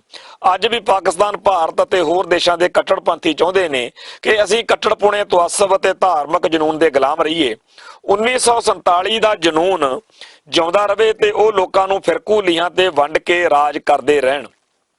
ਉਹ ਇਹ ਵੀ ਚਾਹੁੰਦੇ ਨੇ ਕਿ ਅਸੀਂ ਧਾਰਮਿਕ ਕੱਟੜਪੁਣੇ ਵਿੱਚ ਪੈ ਕੇ ਉਸ ਤਰ੍ਹਾਂ ਦੇ ਹਿੰਦੂ ਤੇ ਮੁਸਲਮਾਨ ਬਣੀਏ ਜਿਵੇਂ ਦੇ ਉਹ ਸਾਨੂੰ ਬਣਾਉਣਾ ਚਾਹੁੰਦੇ ਨੇ, ਅਸੀਂ ਮਨੁੱਖ ਨਾ ਬਣੀਏ। ਮਨੁੱਖ ਬਣਨਾ ਇਸ ਯੁੱਗ ਦੀ ਸਭ ਤੋਂ ਵੱਡੀ ਚੁਣੌਤੀ ਹੈ। ਤੇ ਇਹ ਜਿਹੜਾ ਬਿੱਲ ਪਾਸ ਹੋਇਆ ਇਹਦੇ ਬਾਰੇ ਜਿੰਨੀ ਕੁ ਆਪਾਂ ਚਰਚਾ ਹੁਣ ਤੱਕਰ ਕੀਤੀ ਆ ਉਹ 'ਚ ਸਾਫ਼ ਆ ਕਿ ਨਰਿੰਦਰ ਮੋਦੀ ਐਂਡ ਕੰਪਨੀ ਜਿਹੜੀ ਹੈ ਇਹ ਸਾਫ਼ ਲਫ਼ਜ਼ਾਂ ਦੇ ਵਿੱਚ ਮੁਸਲਮਾਨਾਂ ਨੂੰ, ਇਹ ਇਕੱਲੇ ਭਾਰਤੀ ਮੁਸਲਮਾਨਾਂ ਦੀ ਗੱਲ ਨਹੀਂ ਹੋ ਰਹੀ, ਸਾਰੇ ਇਸ ਖਿੱਤੇ ਦੇ ਵਿੱਚ ਜਾਂ ਸਾਰੇ ਸੰਸਾਰ ਦੇ ਵਿੱਚ ਮੁਸਲਮਾਨਾਂ ਨੂੰ ਇੱਕ ਚੈਲੰਜ ਬਣ ਕੇ ਪੇਸ਼ ਹੋ ਰਹੀ ਹੈ ਤੇ ਦੂਜੇ ਪਾਸੇ ਹਿੰਦੂਆਂ ਦੇ ਰਾਖੇ ਵਜੋਂ ਆਪਦੇ ਆਪ ਨੂੰ ਸਾਹਮਣੇ ਲਿਆ ਰਹੀ ਹੈ ਤੇ ਕੱਟੜਵਾਦ ਨੂੰ, ਫਿਰਕੂ ਭਾਵਨਾਵਾਂ ਨੂੰ ਉਤੇਜਿਤ ਕਰਕੇ ਇਸ ਖਿੱਤੇ ਵਿੱਚ ਜਿਹੜਾ ਮਾਹੌਲ ਸਿਰਜਣ ਜਾ ਰਹੀ ਹੈ। ਇਹ ਜਿਹੜਾ ਸੈਮੂਅਲ ਪੀ ਹਟਿੰਗਟਨ ਨੇ ਕਿਸੇ ਵੇਲੇ ਕਿਹਾ ਸੀਗਾ ਕਲੈਸ਼ ਆਫ ਸਿਵਲਾਈਜੇਸ਼ਨ, ਕਿ ਕਿਵੇਂ ਅੱਡ-ਅੱਡ ਜਿਹੜੇ ਸਭਿਅਤਾਵਾਂ ਨੇ, ਕਿਵੇਂ ਅੱਡ-ਅੱਡ ਸਿਵਲਾਈਜੇਸ਼ਨ ਦੇ ਟਕਰਾਅ ਹੋਣਗੇ, ਉਵੇਂ ਦਾ ਇੱਕ ਮਾਹੌਲ ਬਣਦਾ ਅਸੀਂ ਦੇਖ ਰਹੇ ਹਾਂ, ਜਿਹਦੇ ਵਿੱਚ ਨਰਿੰਦਰ ਮੋਦੀ ਤੇ ਉਹਨਾਂ ਦੇ ਝੰਡੇ ਹੇਠਲੀਆਂ ਸਾਰੀਆਂ ਜਿਹੜੀਆਂ ਫੌਜਾਂ ਨੇ ਇਹ ਪੂਰੀ ਤਰ੍ਹਾਂ ਕਾਨੂੰਨ ਦੇ ਰਾਹੀਂ ਮੁਸਲਮਾਨਾਂ ਦੇ ਉੱਤੇ ਅਟੈਕ ਕਰਨ ਜਾ ਰਹੀਆਂ ਨੇ। ਸੋ ਜਿੰਨੇ ਵੀ ਢੰਗ ਤਰੀਕੇ ਦੀ ਅਸੀਂ ਚਰਚਾ ਕੀਤੀ ਆ ਉਹਦੇ ਵਿੱਚ ਸਿੱਖਾਂ ਦਾ ਇੱਕ ਖਾਸ, ਕਿਉਂਕਿ ਰੁਤਬਾ ਰਿਹਾ, ਸਿੱਖ ਫਿਰਕੂ ਨਹੀਂ ਹੈ, ਸਿੱਖ ਕੱਟੜ ਨਹੀਂ ਆ, ਸਿੱਖ ਆਪਣੇ ਧਰਮ ਵਿੱਚ ਜਿੱਥੇ ਆਪ ਪਰਪੱਕ ਰਹਿਣ ਦੀ ਗੱਲ ਕਰਦੇ ਆ, ਉੱਥੇ ਦੂਜਿਆਂ ਧਰਮਾਂ ਨੂੰ ਵੀ ਹਿੰਦੂ ਪੱਕਾ ਹਿੰਦੂ ਹੋਵੇ, ਮੁਸਲਮਾਨ ਪੱਕਾ ਮੁਸਲਮਾਨ ਹੋਵੇ। ਤੇ ਇਹ ਜਿਹੜੇ ਕੱਟੜਵਾਦੀ ਬੀਜੇਪੀ ਟਾਈਪ ਲੋਕ ਨੇ ਉਹ ਕਹਿੰਦੇ ਨੇ ਕਿ ਵਧੀਆ ਬੰਦਾ ਤਾਂ ਉਹ ਹੁੰਦਾ ਜਿਹੜਾ ਆਪਦੇ ਧਰਮ ਨੂੰ ਤਿਆਗ ਦੇਵੇ ਤੇ ਉਹ ਹਿੰਦੂ ਬਣ ਜਾਵੇ, ਜਾਣੀ ਕਿ ਜਿਹੜਾ ਸਿੱਖ ਸਿੱਖੀ 'ਚ ਪਰਪੱਕ ਉਹ ਤਾਂ ਬਹੁਤ ਹੀ ਮਾੜਾ ਹੈ ਤੇ ਮੁਸਲਮਾਨ ਉਹ ਤਾਂ ਅੰਤਾਂ ਦਾ ਮਾੜਾ। ਸੋ ਸਿੱਖ ਹੋਵੇ ਜਾਂ ਮੁਸਲਮਾਨ ਹੋਵੇ, ਉਹਨੂੰ ਘੇਰ ਘੂਰ ਕੇ ਉਹਦੇ ਕੋਲੋਂ ਉਹਦਾ ਧਰਮ ਛਡਵਾਉਣਾ ਤੇ ਉਹਨੂੰ ਹਿੰਦੂ ਖੇਮੇ 'ਚ ਲੈ ਕੇ ਆਉਣਾ, ਵੀ ਇਹ ਬੜੀ ਵੱਡੀ ਗੱਲ ਆ। ਅਸੀਂ ਸੁਣਦੇ ਰਹੇ ਹਾਂ ਕਿ ਮੁਸਲਮਾਨਾਂ ਦੇ ਵਿੱਚ ਕੋਈ ਇਦਾਂ ਦੇ ਧਾਰਮਿਕ ਨਿਯਮ ਨੇ ਕਿ ਦੂਜਿਆਂ ਲੋਕਾਂ ਨੂੰ ਆਪਦਾ ਮੁਸਲਮਾਨ ਧਰਮ ਵਿੱਚ ਲੈ ਕੇ ਆਉਣਾ ਬੜਾ ਸਵਾਬ ਤੋਂ ਬੜਾ ਜਿਹੜਾ ਹੈਗਾ, ਜਿਵੇਂ ਕਹਿੰਦੇ ਆ, ਬਹੁਤ ਚੰਗਾ ਮਿਲਦਾ, ਚੰਗੀ ਚੀਜ਼, ਕੋਈ ਚੰਗੀ ਗੱਲ ਮੰਨੀ ਜਾਂਦੀ ਹੈ ਕਿ ਬੜਾ ਪੁੰਨ ਦਾ ਕੰਮ, ਜਿਵੇਂ ਆਪਾਂ ਕਹਿੰਦੇ ਆ ਸਵਾਬ ਦਾ ਕੰਮ, ਪੁੰਨ ਦਾ ਕੰਮ ਵੀ ਉਹ ਮੰਨਦੇ। ਇਦਾਂ ਦੀਆਂ ਗੱਲਾਂ ਅਸੀਂ ਸੁਣਦੇ ਆਏ ਆ, ਅਸੀਂ ਕਦੇ, ਕਿਉਂਕਿ ਸਾਡਾ ਮੁਸਲਮਾਨਾਂ ਨਾਲ ਉਵੇਂ ਦਾ ਕਦੇ ਵਾਹ ਵਾਸਤਾ ਨਹੀਂ ਪਿਆ, ਪਰ ਅਸੀਂ ਆਹ ਦੇਖ ਰਹੇ ਹੈਗੇ ਆ ਕਿ ਭਾਰਤ ਦੀ ਧਰਤੀ ਉੱਤੇ ਜਿਹੜਾ ਹਿੰਦੂ ਮੱਤ ਵਾ ਇਸ ਵੇਲੇ ਉਹ ਮੁਸਲਮਾਨਾਂ ਕੋਲੋਂ ਤੇ ਹਿੰਦੂਆਂ ਕੋਲੋਂ, ਸਿੱਖਾਂ ਕੋਲੋਂ ਉਹਨਾਂ ਦੇ ਧਰਮ ਖੋਹ ਕੇ ਉਹਨਾਂ ਨੂੰ ਹਿੰਦੂ ਖੇਮੇ ਵਿੱਚ ਲਿਜਾਣ ਦੀ ਬੜੇ ਸਕੀਮ ਦੇ ਨਾਲ, ਕਿਉਂਕਿ ਇਹੋ ਜਿਹੇ ਹਾਲਾਤ ਬਣਾ ਦਿਓ, ਇਹੋ ਜਿਹਾ ਟੈਰਰ ਫੈਲਾ ਦਿਓ ਕਿ ਹਰੇਕ ਬੰਦਾ ਇਹ ਕਵੇ ਕਿ ਜੇ ਜਿਉਣਾ ਹੈਗਾ ਤੇ ਕਿਉਂ ਨਾ ਫਿਰ ਆਪਾਂ ਆਪਦਾ ਧਰਮ ਤਿਆਗ ਦਈਏ। ਸੋ ਇਸ ਤਰੀਕੇ ਦਾ ਮਾਹੌਲ ਇਤਿਹਾਸ ਵਿੱਚ ਦੱਸਿਆ ਜਾਂਦਾ ਕਿ ਮੁਗਲਾਂ ਪਠਾਨਾਂ ਵੇਲੇ ਬਣਿਆ ਸੀ, ਸੂਫੀਆਂ ਵੇਲੇ ਬਣਿਆ ਸੀ, ਜਦੋਂ ਲੋਕਾਂ ਨੇ ਇਸਲਾਮ ਧਾਰਨ ਕੀਤਾ, ਜਾਂ ਕਹਿੰਦੇ ਨੇ ਕਿ ਅੰਗਰੇਜ਼ਾਂ ਵੇਲੇ ਵੀ ਬਹੁਤ ਸਾਰੇ ਲੋਕਾਂ ਨੇ ਇਸੇ ਤਰ੍ਹਾਂ ਦੀਆਂ ਗੱਲਾਂ 'ਚ ਫਸ ਕੇ ਈਸਾਈ ਮਤ ਨੂੰ ਗ੍ਰਹਿਣ ਕੀਤਾ। ਢੰਗ ਤਰੀਕੇ ਵੱਖੋ ਵੱਖਰੇ ਹੋ ਸਕਦੇ ਆ, ਪਰ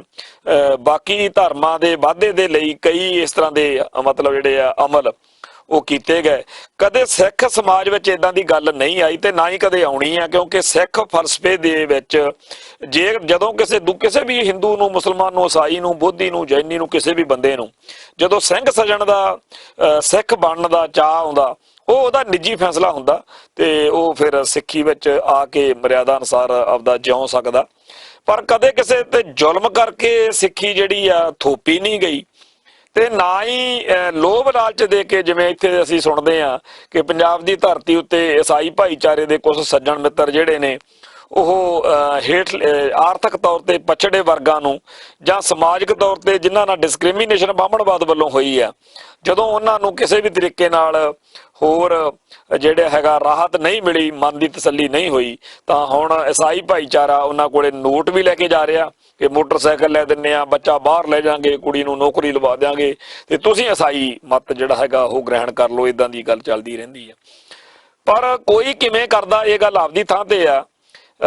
ਇਸ ਵੇਲੇ ਜਿਹੜੀ ਗੱਲ ਹੈ ਉਹ ਹੈਗੀ ਆ ਕਿ ਸਿੱਖ ਕਦੇ ਵੀ ਇਦਾਂ ਨਹੀਂ ਕਰ ਸਕਦੇ ਤੇ ਜਿਹੜਾ ਹਿੰਦੂ ਮੱਤ ਵਾ ਇਸ ਵੇਲੇ ਉਹ ਸਾਰਿਆਂ ਧਰਮਾਂ ਦੇ ਲਈ ਇੱਕ ਖੌਅ ਬਣ ਕੇ ਬੜਾ ਵੱਡਾ, ਮਤਲਬ ਜਿਵੇਂ ਦੂਜਿਆਂ ਧਰਮਾਂ ਤੇ ਅਟੈਕ ਕਰਨ ਦੇ ਲਈ ਤਿਆਰ ਕੀਤਾ ਜਾ ਰਿਹਾ। ਸੋ ਭਵਿੱਖ ਦੇ ਵਿੱਚ ਫਿਰਕੂ ਭਾਵਨਾਵਾਂ ਨਾਲ ਲਬਰੇਜ ਹੋਏ ਸਧਾਰਨ ਜਿਹੜੇ ਦਿਖਦੇ ਹਿੰਦੂ ਨੇ, ਜਿਹੜੇ ਅੱਜ ਇਸ ਵੇਲੇ ਸਾਨੂੰ ਕੁਝ ਵੀ ਨਹੀਂ ਲੱਗਦੇ, ਉਹਨਾਂ ਨੂੰ ਇਸ ਤਰੀਕੇ ਨਾਲ ਤਿਆਰ ਕੀਤਾ ਜਾ ਰਿਹਾ ਕਿ ਆਉਣ ਵਾਲੇ ਸਮੇਂ ਦੇ ਵਿੱਚ ਉਹ ਲੋਕ ਗੈਰ ਹਿੰਦੂਆਂ ਦੇ, ਖਾਸ ਤੌਰ ਤੇ ਮੁਸਲਮਾਨਾਂ ਦੇ ਸੱਥਰ ਵਿਛਾ ਦੇਣ, ਉਹਨਾਂ ਨੂੰ ਇੱਕ ਕਾਤਲ ਜਿਹੜਾ ਹੈਗਾ ਮਾਨਸਿਕਤਾ ਵੀ ਕਤਲੋਗਾਰਦ ਵਾਲੀ ਹਿੰਸਕ ਮਾਨਸਿਕਤਾ ਵਾਲੇ ਬਣਾ ਦੇਣ ਦਾ ਜਿਹੜਾ ਜਨੂਨ ਉਹਨਾਂ ਦੇ ਅੰਦਰ ਭਰ ਦੇਣ ਦਾ ਜਿਹੜਾ ਇਸ ਵੇਲੇ ਪ੍ਰੋਜੈਕਟ ਚੱਲ ਰਿਹਾ, ਉਹਦੇ ਉੱਤੇ ਜਦੋਂ ਨਜ਼ਰ ਮਾਰਦੇ ਆ ਤਾਂ ਸਾਫ਼ ਦਿਖਦਾ ਕਿ ਜੇ ਇਹ ਸਾਰਾ ਕੁਝ ਨਾ ਰੋਕਿਆ ਗਿਆ, ਅੰਤਰਰਾਸ਼ਟਰੀ ਭਾਈਚਾਰੇ ਨੇ ਇਹਦੇ ਵਿੱਚ ਕੋਈ ਰੋਲ ਨਾ ਪਲੇ ਕੀਤਾ, ਤਾਂ ਪੰਜਾਬ ਦਾ ਸਾਰੇ ਭਾਰਤ ਦੇ ਵਿੱਚ ਇੱਥੇ ਬੜੇ ਵੱਡੇ ਪੱਧਰ ਦੇ ਉੱਤੇ ਅੰਦਰੂਨੀ ਖਾਨਾ ਜੰਗੀ ਹੈ ਜਿਹੜੀ ਉਹ ਹੋਵੇਗੀ। ਸਾਡੇ ਲਈ ਜਾਣਨਾ ਬੜਾ ਜ਼ਰੂਰੀ ਆ ਕਿ ਲੋਕ ਸਭਾ ਦੇ ਵਿੱਚ ਜਦੋਂ ਇਹ ਨਾਗਰਿਕ ਸੋਧ ਬਿੱਲ ਬਹੁਮਤ ਨਾਲ ਪਾਸ ਹੋਇਆ, ਉਦੋਂ ਕਾਂਗਰਸ ਅਤੇ ਤ੍ਰਿਣਮੂਲ ਕਾਂਗਰਸ ਸਮੇਤ ਬਹੁਤ ਸਾਰੀਆਂ ਵਿਰੋਧੀ ਪਾਰਟੀਆਂ ਨੇ ਇਸ ਬਿੱਲ ਨੂੰ ਸੰਵਿਧਾਨ ਦੀ ਉਲੰਘਣਾ ਕਰਾਰ ਦਿੰਦਿਆਂ ਇਹਦਾ ਵਿਰੋਧ ਕੀਤਾ। ਭਾਜਪਾ ਉਹਨਾਂ ਕਈ ਪਾਰਟੀਆਂ ਦੀ ਹਮਾਇਤ ਹਾਸਲ ਕਰਨ ਵਿੱਚ ਕਾਮਯਾਬ ਰਹੀ ਜਿਨ੍ਹਾਂ ਨੇ ਨੈਸ਼ਨਲ ਡੈਮੋਕ੍ਰੈਟਿਕ ਅਲਾਇੰਸ ਦੀ ਪਹਿਲੇ 5 ਸਾਲ ਦੀ ਸਰਕਾਰ ਦੌਰਾਨ ਇਸ ਦਾ ਵਿਰੋਧ ਕੀਤਾ ਸੀ। ਇਸ ਵਿੱਚ ਘੱਟ ਗਿਣਤੀਆਂ ਦੇ ਸਰੋਕਾਰਾਂ ਨਾਲ ਖੜਨ ਦਾ ਦਾਅਵਾ ਕਰਨ ਵਾਲੇ ਸ਼੍ਰੋਮਣੀ ਅਕਾਲੀ ਦਲ, ਧਰਮ ਨਿਰਪੱਖਤਾ ਦੀ ਮਦਈ ਕਹਾਉਂਦੀ ਜਨਤਾ ਦਲ ਯੂ, ਬੀਜੂ ਜਨਤਾ ਦਲ, AIDMK ਇਹ ਸ਼ਾਮਲ ਨੇ। ਸੋ ਨਾਗਰਿਕ ਸੋਧ ਬਿੱਲ ਮੁਤਾਬਕ ਪਾਕਿਸਤਾਨ, ਬੰਗਲਾਦੇਸ਼ ਤੇ ਅਫਗਾਨਿਸਤਾਨ ਤੋਂ 31 ਦਸੰਬਰ 2014 ਤੱਕ ਭਾਰਤ ਆਉਣ ਵਾਲੇ ਹਿੰਦੂ, ਸਿੱਖ, ਬੋਧੀ, ਜੈਨੀ, ਪਾਰਸੀ ਅਤੇ ਈਸਾਈ ਇੱਥੋਂ ਦੀ ਨਾਗਰਿਕਤਾ ਲੈਣ ਦੇ ਹੱਕਦਾਰ ਨੇ। ਅਮਰੀਕਾ ਦੇ ਅੰਤਰਰਾਸ਼ਟਰੀ ਧਾਰਮਿਕ ਆਜ਼ਾਦੀ ਬਾਰੇ ਫੈਡਰਲ ਕਮਿਸ਼ਨ ਨੇ ਨਾਗਰਿਕ ਸੋਧ ਬਿੱਲ ਨੂੰ ਗਲਤ ਦਿਸ਼ਾ ਵੱਲ ਖਤਰਨਾਕ ਕਦਮ ਕਰਾਰ ਦਿੱਤਾ ਤੇ ਗ੍ਰਹਿ ਮੰਤਰੀ ਅਮਿਤ ਸ਼ਾਹ ਉੱਤੇ ਪਾਬੰਦੀਆਂ ਲਾਉਣ ਦਾ ਵੀ ਸੰਕੇਤ ਜਿਹੜਾ ਹੈਗਾ ਦਿੱਤਾ ਗਿਆ। ਲੋਕ ਸਭਾ ਵਿੱਚ ਵਿਰੋਧੀ ਧਿਰ ਨੇ ਇਸ ਬਿੱਲ ਨੂੰ ਸੰਵਿਧਾਨ ਦੀ ਧਾਰਾ 14 ਦੇ ਵਿਰੁੱਧ ਦੱਸਿਆ ਕਿਉਂਕਿ ਇਸ ਸੰਵਿਧਾਨ ਵਿੱਚ ਧਰਮ ਦੇ ਆਧਾਰ ਉੱਤੇ ਨਾਗਰਿਕਤਾ ਦਾ ਕੋਈ ਸੰਕਲਪ ਨਹੀਂ। ਜਿੰਨਾ ਵੀ ਯੂਰਪੀਅਨ ਜਾਂ ਹੋਰ ਦੇਸ਼ਾਂ ਵਿੱਚ ਸਿਆਸੀ ਸ਼ਰਨ ਜਾਂ ਨਾਗਰਿਕਤਾ ਦਿੱਤੀ ਜਾਂਦੀ ਹੈ, ਉਹ ਧਰਮ ਨਹੀਂ ਬਲਕਿ ਵਿਅਕਤੀ ਦੀ ਮਨੁੱਖੀ ਪਛਾਣ ਤੇ ਸਿਆਸੀ ਜ਼ਬਰ ਦੇ ਆਧਾਰ ਤੇ ਦਿੱਤੀ ਜਾਂਦੀ ਹੈ। NDA ਵਿੱਚ ਸ਼ਾਮਲ ਜਨਤਾ ਦਲ ਯੂ ਤੇ ਅਕਾਲੀ ਦਲ ਵਰਗੀਆਂ ਧਿਰਾਂ ਨੇ ਸੰਕੇਤ ਦਿੱਤਾ ਕਿ ਉਹ ਬਰਾਬਰੀ ਦੇ ਗੱਠਜੋੜ ਤੇ ਆਪਣੇ ਸਿਧਾਂਤ ਉੱਤੇ ਕਾਇਮ ਰਹਿਣ ਦੀ ਬਜਾਏ ਸੱਤਾ ਵਿੱਚ ਹਿੱਸੇਦਾਰੀ ਦੇ ਸੀਮਿਤ ਉਦੇਸ਼ ਤੋਂ ਵੱਧ ਪ੍ਰਭਾਵਿਤ ਨੇ।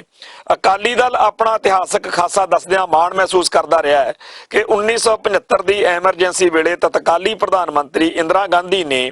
ਅਕਾਲੀ ਆਗੂਆਂ ਨੂੰ ਕਿਹਾ ਸੀ ਕਿ ਜੇ ਉਹ ਮੋਰਚਾ ਨਾ ਲਾਉਣ ਤਾਂ ਕੇਂਦਰ ਸਰਕਾਰ ਉਹਨਾਂ ਦੇ ਪੰਜਾਬ 'ਚ ਰਾਜ ਕਰਦੇ ਰਹਿਣ ਨੂੰ ਸਮਰਥਨ ਕਰੇਗੀ। ਉਸ ਵਕਤ ਦੇ ਅਕਾਲੀ ਆਗੂਆਂ ਨੇ ਗੁਰੂਆਂ ਵੱਲੋਂ ਦਰਸਾਏ ਜਮਹੂਰੀਅਤ ਦੇ ਦਿੱਤੇ ਰਾਹ ਨੂੰ ਅਪਣਾਇਆ। ਹੁਣ ਅਕਾਲੀ ਦਲ ਨੇ ਘੱਟ ਗਿਣਤੀਆਂ ਦੇ ਸਰੋਕਾਰਾਂ ਅਤੇ ਮਨੁੱਖੀ ਅਧਿਕਾਰਾਂ ਦੀ ਬਜਾਏ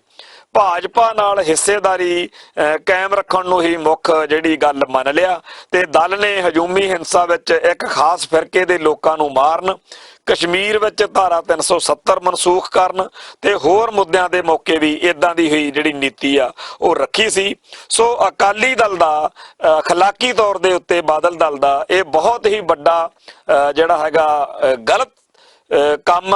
ਜਿਹੜਾ ਕਿ ਭਾਜਪਾ ਵੱਲੋਂ ਇੱਕ ਖਤਰਨਾਕ ਜਿਹੜਾ ਹੈਗਾ ਬਹੁਤ ਹੀ ਜ਼ਿਆਦਾ ਕਦਮ ਚੱਕਿਆ ਗਿਆ ਤੇ ਉਹਦੇ ਵਿੱਚ ਅਕਾਲੀ ਦਲ ਦੀ ਸਹਿਮਤੀ ਆ ਜਿਹੜੀ ਉਹ ਬੇਤਹਾਸ਼ਾ ਮਾੜੀ ਅਤ ਮਾੜੀ ਗੱਲ ਆ। ਤੇ ਹੁਣ ਇਹ ਤੋਂ ਬਾਅਦ ਚ ਅੱਗੇ ਜੇ ਗੱਲ ਕਰੀਏ ਤਾਂ ਇਸ ਸੋਧ ਬਿੱਲ ਤੋਂ ਬਾਅਦ ਵਿੱਚ ਉੱਤਰ ਪੂਰਬੀ ਰਾਜਾਂ ਚ ਭਾਰਤ ਦੇ ਚ ਬਹੁਤ ਵੱਡੇ ਪੱਧਰ ਦੇ ਉੱਤੇ ਅਨਰੈਸਟ, ਬੜੇ ਵੱਡੇ ਪੱਧਰ ਤੇ ਹਿੰਸਕ ਭੀੜਾਂ ਨੇ ਰੇਲਵੇ ਸਟੇਸ਼ਨਾਂ ਨੂੰ ਅੱਗ ਲਾਈ ਆ ਤੇ ਜਿਹੜਾ ਮੁੱਖ ਮੰਤਰੀ ਸਰਬਾਨੰਦ ਸੋਨੋਵਾਲ ਦੀ ਰਿਹਾਇਸ਼ ਆ ਉਹ ਤੇ ਪਥਰਾਓ ਕੀਤਾ। ਵੀਰਵਾਰ ਨੂੰ ਅਸਮ ਗਣ ਪ੍ਰੀਸ਼ਦ ਦੇ ਦਫ਼ਤਰ ਨੂੰ ਅੱਗ ਲਾਈ ਗਈ ਆ। RSS ਦੇ ਦਫ਼ਤਰ ਨੂੰ ਅੱਗ ਲਾਉਣ ਦੀਆਂ ਵੀ ਜਿਹੜੀਆਂ ਨੇਗੀਆਂ ਖਬਰਾਂ ਆਈਆਂ ਨੇ ਤੇ DGP ਦੇ ਸੁਰੱਖਿਆ ਦਸਤੇ ਜਿਹੜੇ ਨੇ ਉਹਨਾਂ ਉੱਤੇ ਅਟੈਕ ਹੋਏ ਨੇ। ਅਸਾਮ ਦੇ ਕਈ ਜ਼ਿਲ੍ਹਿਆਂ ਤੇ ਮੇਘਾਲਿਆ ਦੇ ਵਿੱਚ ਇੰਟਰਨੈਟ ਸਰਵਿਸ ਬੰਦ ਕੀਤੀ ਹੋਈ ਆ। ਗੁਹਾਟੀ ਵਿੱਚ ਹਜ਼ਾਰਾਂ ਲੋਕਾਂ ਨੇ ਕਰਫਿਊ ਦੀ ਉਲੰਘਣਾ ਕਰਕੇ ਜਲੂਸ ਕੱਢਿਆ ਤੇ ਪੁਲਿਸ ਨੂੰ ਗੋਲੀ ਚਲਾਉਣੀ ਪਈ ਆ। ਇੱਕ ਰਾਤ ਨੂੰ ਹਰ ਰੋਜ਼ ਪਤਾ ਲੱਗਦਾ ਕਿ ਹਜ਼ਾਰਾਂ ਲੋਕਾਂ ਦੀ ਭੀੜ ਮਸ਼ਾਲਾਂ ਲੈ ਕੇ ਸੜਕਾਂ ਤੇ ਨਿਕਲਦੀ ਆ। ਉੱਥੇ ਬੜੇ ਵੱਡੇ ਪੱਧਰ ਦੇ ਉੱਤੇ ਮੇਘਾਲਿਆ ਦੀ ਰਾਜਧਾਨੀ ਸ਼ਿਲੌਂਗ ਵਿੱਚ ਅਗਜ਼ਨੀ ਦੀਆਂ ਘਟਨਾਵਾਂ ਹੋਈਆਂ ਨੇ ਤੇ ਸਥਿਤੀ ਬੜੀ ਟੈਰਰਫੁਲ ਬਣੀ ਹੋਈ ਆ। ਤ੍ਰਿਪੁਰਾ ਵਿੱਚ ਅਸਾਮ ਰਾਈਫਲ ਦੀ ਜਿਹੜੀ ਤਾਇਨਾਤੀ ਕਰਨੀ ਪਈ ਆ। ਸੋ ਜਿਹੜਾ ਕੌਮੀ ਨਾਗਰਿਕਤਾ ਬਿੱਲ ਵਾ ਇਹਦੇ ਤਹਿਤ ਜਿਹੜਾ ਮੁਲਕ ਦੇ ਵਿੱਚ ਮਾਹੌਲ ਬਣਦਾ ਜਾ ਰਿਹਾ ਉਹ ਧਾਰਮਿਕ ਤੌਰ ਦੇ ਉੱਤੇ ਇੱਕ ਟਕਰਾਅ ਵਾਲੀ ਪੋਜੀਸ਼ਨ, ਇੱਕ ਕਤਲੋਗਾਰਦ ਵਾਲੀ ਪੋਜੀਸ਼ਨ ਜਿਹੜੀ ਆ ਉਹ ਬਣ ਰਹੀ ਆ। ਅਜੇ ਹਿੰਦੂ ਅਤੇ ਮੁਸਲਮਾਨਾਂ ਦੇ ਸਿੱਧੇ ਤੌਰ ਦੇ ਉੱਤੇ ਕਤਲੋਗਾਰਦ ਵਾਲਾ ਕੋਈ ਗੱਲ ਸਾਹਮਣੇ ਨਹੀਂ ਆਈ, ਪਰ ਜੇਕਰ ਇਹੀ ਕੁਝ ਚੱਲਦਾ ਰਿਹਾ ਤਾਂ ਆਉਣ ਵਾਲੇ ਦਿਨਾਂ ਦੇ ਵਿੱਚ ਕਿਸੇ ਵੀ ਪਲ, ਅੱਜ ਵੀ ਜਦੋਂ ਅਸੀਂ ਇਹ ਪ੍ਰੋਗਰਾਮ ਕਰ ਰਹੇ ਹਾਂ ਤਾਂ ਕਿਸੇ ਵੀ ਵੇਲੇ ਇਹ ਖਬਰ ਸੁਣਨ ਨੂੰ ਮਿਲ ਸਕਦੀ ਆ ਕਿ ਫਿਰਕੂ ਜਿਹੜੀ ਹਿੰਸਾ, ਕਿਉਂਕਿ ਇਹ ਤੋਂ ਪਹਿਲਾਂ ਪਿਛਲੇ 5 ਸਾਲ ਮੋਦੀ ਸਰਕਾਰ ਨੇ ਬੜੀ ਮਿਹਨਤ ਦੇ ਨਾਲ ਕਈ ਥਾਵਾਂ ਦੇ ਉੱਤੇ ਹਿੰਦੂਆਂ ਨੂੰ ਸ਼ਹਿ ਦੇ ਕੇ ਮੁਸਲਮਾਨਾਂ ਦੇ ਉੱਤੇ ਅਟੈਕ ਕਰਵਾਏ ਨੇ ਤੇ ਉਹਨਾਂ ਨੂੰ ਜਿਹੜੀ ਸ਼ਹਿ ਤੇ ਸਰਪ੍ਰਸਤੀ ਦੇ ਕੇ ਵੀ ਮੁਸਲਮਾਨਾਂ ਦੇ ਉੱਤੇ ਹਿੰਦੂਆਂ ਨੂੰ ਹਾਵੀ ਕਰਨਾ। ਸੋ ਇਹ ਨੀਤੀ ਦੇ ਤਹਿਤ ਜੋ ਕੁਝ ਕੀਤਾ ਜਾ ਰਿਹਾ ਉਹਦਾ ਰਿਐਕਸ਼ਨ ਕਿਸੇ ਨਾ ਕਿਸੇ ਰੂਪ ਚ ਆਏਗਾ ਹੀ। ਇਸ ਵੇਲੇ ਤਾਂ ਜਿਹੜਾ ਹੈਗਾ ਬਾਲੇ ਥਾਵਾਂ ਦੇ ਉੱਤੇ ਪੀਸਫੁਲ ਪ੍ਰੋਟੈਸਟ ਚੱਲ ਰਹੇ ਨੇ, ਪਰ ਇਹ ਪੀਸਫੁਲ ਪ੍ਰੋਟੈਸਟਸ ਨੂੰ ਬੜੀ ਸਕੀਮ ਦੇ ਨਾਲ ਵਾਇਲੈਂਟ ਪ੍ਰੋਟੈਸਟ ਵਿੱਚ ਬਦਲਣ ਦੀ ਜਿਹੜੀ ਆ ਮਨਸ਼ਾ ਉਹ ਵੀ ਜ਼ਾਹਿਰ ਹੋ ਰਹੀ ਆ। ਅਸਲ ਵਿੱਚ ਦਿੱਲੀ ਦੀ ਮੋਦੀ ਸਰਕਾਰ ਤੇ ਆਰਐਸਐਸ ਦੇ ਹਿੰਦੂ ਕੱਟੜਪੰਥੀ ਚਾਹੁੰਦੇ ਨੇ ਕਿ ਪਹਿਲਾਂ ਹਾਲਾਤ ਇੰਨੇ ਕੁ ਵਿਗੜ ਜਾਣ ਕਿ ਜਦੋਂ ਅਸੀਂ ਇਸ ਕਤਲੋਗਾਰਦ ਨੂੰ, ਇਸ ਖੂਨ ਖਰਾਬੇ ਨੂੰ, ਇਸ ਹਿੰਸਕ ਮਾਹੌਲ ਨੂੰ ਕਾਬੂ ਕਰਨ ਦੇ ਲਈ ਮੁਸਲਮਾਨਾਂ ਦੇ ਉੱਤੇ ਡਾਂਗ ਭਰਾਈਏ, ਗੋਲੀਆਂ ਚਲਾਈਏ, ਕਤਲੋਗਾਰਦ ਕਰੀਏ ਤੇ ਨਾਲ ਹਿੰਦੂ ਜਿਹੜਾ ਹੈਗਾ ਉਹ ਵੀ ਨਾਲ ਹੋਵੇ। ਉਹ 1984 ਜਿਵੇਂ ਸਿੱਖਾਂ ਦਾ ਕਤਲੇਆਮ ਹੋਇਆ ਸੀ ਉਵੇਂ ਹੀ ਫੌਜ ਅਤੇ ਪੁਲਿਸ ਦੀ ਹਾਜ਼ਰੀ ਦੇ ਵਿੱਚ ਖਾਕੀ ਵਰਦੀ ਦੀ ਆੜ ਵਿੱਚ ਵੱਡੇ ਪੱਧਰ ਦੇ ਉੱਤੇ ਸਾਰੇ ਭਾਰਤ ਦੇ ਵਿੱਚ ਮੁਸਲਮਾਨਾਂ ਦੇ ਕਤਲੇਆਮ ਦੀ ਜਿਹੜੀ ਹੈਗੀ ਆ ਇੱਕ ਪਲੈਨਿੰਗ ਉਹ ਸਾਡੇ ਸਾਹਮਣੇ ਹੈ। ਤੇ ਕੀ ਅੰਤਰਰਾਸ਼ਟਰੀ ਭਾਈਚਾਰਾ ਜਿਹੜਾ ਹੈ ਉਹ ਇਸ ਪਾਸੇ ਧਿਆਨ ਦਿੰਦਾ ਕਿ ਨਹੀਂ ਦਿੰਦਾ? ਕਿਉਂਕਿ ਅੱਜ ਦੀਆਂ ਖਬਰਾਂ ਸਾਰੇ ਅਸੀਂ ਜਿਹੜੀਆਂ ਦੇਖ ਰਹੇ ਹਾਂ ਉਹਦੇ 'ਚ ਇਹ ਹੈਗਾ ਕਿ ਯੂਐਨਓ ਤੱਕ ਇਸ ਬਿੱਲ ਨੇ ਜਾਂ ਇਸ ਖੂਨ ਖਰਾਬੇ ਭਰੇ ਮਾਹੌਲ ਨੇ ਆਪਦਾ ਅਸਰ ਜਿਹੜਾ ਹੈਗਾ ਉਹ ਛੱਡਿਆ ਵਾ। ਹੁਣ ਭਵਿੱਖ ਵਿੱਚ ਬਣਦਾ ਕੀ ਆ ਇਹ ਤਾਂ ਗੱਲ ਬਾਅਦ ਦੀ ਆ, ਪਰ ਇਸ ਵੇਲੇ ਬਹੁਤ ਵੱਡੀ ਲੋੜ ਆ ਕਿ ਦੁਨੀਆ ਭਰ ਦੇ ਮੁਲਕ ਜਿਹੜੇ ਨੇ ਉਹ ਇੱਕ ਵਾਰ ਇਸ ਗੱਲ ਵਿੱਚ ਇੰਟਰਵੀਨ ਕਰਨ, ਦਖਲਅੰਦਾਜ਼ੀ ਕਰਨ ਤੇ ਇਸ ਗੱਲ ਨੂੰ ਸਾਡੇ ਭਾਈਚਾਰੇ ਨੂੰ, ਖਾਸ ਤੌਰ ਤੇ ਸਿੱਖਾਂ ਨੂੰ ਇਸ ਮੌਕੇ ਕੀ ਕਰਨਾ ਚਾਹੀਦਾ। ਕਿਉਂਕਿ ਇਹ ਗੱਲ ਸਾਫ਼ ਦਿਖਦੀ ਆ ਕਿ ਗੱਲ ਇਕੱਲੇ ਮੁਸਲਮਾਨਾਂ ਤੱਕ ਨਹੀਂ ਖੜੀ ਰਹਿਣੀ, ਇਹ ਬਾਕੀਆਂ ਦੀ ਵੀ ਵਾਰੀ ਆਊਗੀ ਤੇ ਬਾਕੀ ਧਰਮਾਂ ਨੂੰ ਟਾਰਗੇਟ ਕਰਨ ਦੇ ਲਈ ਉਹਨਾਂ ਨੇ, ਕਿਉਂਕਿ ਉਹ ਜਿਵੇਂ ਪਿੱਛੇ ਦੇ ਸਮੇਂ ਦੇ ਵਿੱਚ ਬਾਰ-ਬਾਰ ਇਹ ਗੱਲ ਹਿੰਦੂ ਕੱਟੜਪੰਥੀ ਬੀਜੇਪੀ ਦੇ ਲੀਡਰ ਕਹਿੰਦੇ ਰਹੇ ਨੇ ਕਿ ਅਸੀਂ ਜਿਹੜਾ ਹੈਗਾ 2020 ਤੱਕ ਇਸ ਮੁਲਕ ਨੂੰ ਮੁਸਲਮਾਨਾਂ ਤੋਂ ਮੁਕਤ ਕਰਵਾ ਲੈਣਾ, ਅਸੀਂ ਇਹਨੂੰ ਹਿੰਦੂ ਰਾਸ਼ਟਰ ਘੋਸ਼ਿਤ ਕਰ ਦੇਣਾ ਤੇ ਉਹਨਾਂ ਨੂੰ ਮੁਸਲਮਾਨ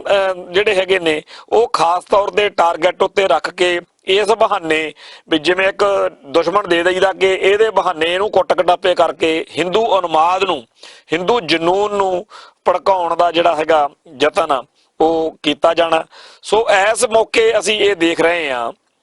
ਕਿ ਸਾਰੇ ਭਾਰਤ ਦੇ ਵਿੱਚ ਇੱਕ ਟੈਰਰ, ਇੱਕ ਦਹਿਸ਼ਤ ਦੀ ਲਹਿਰ ਆ ਜਿਹੜੀ ਉਹ ਚੱਲ ਰਹੀ ਆ।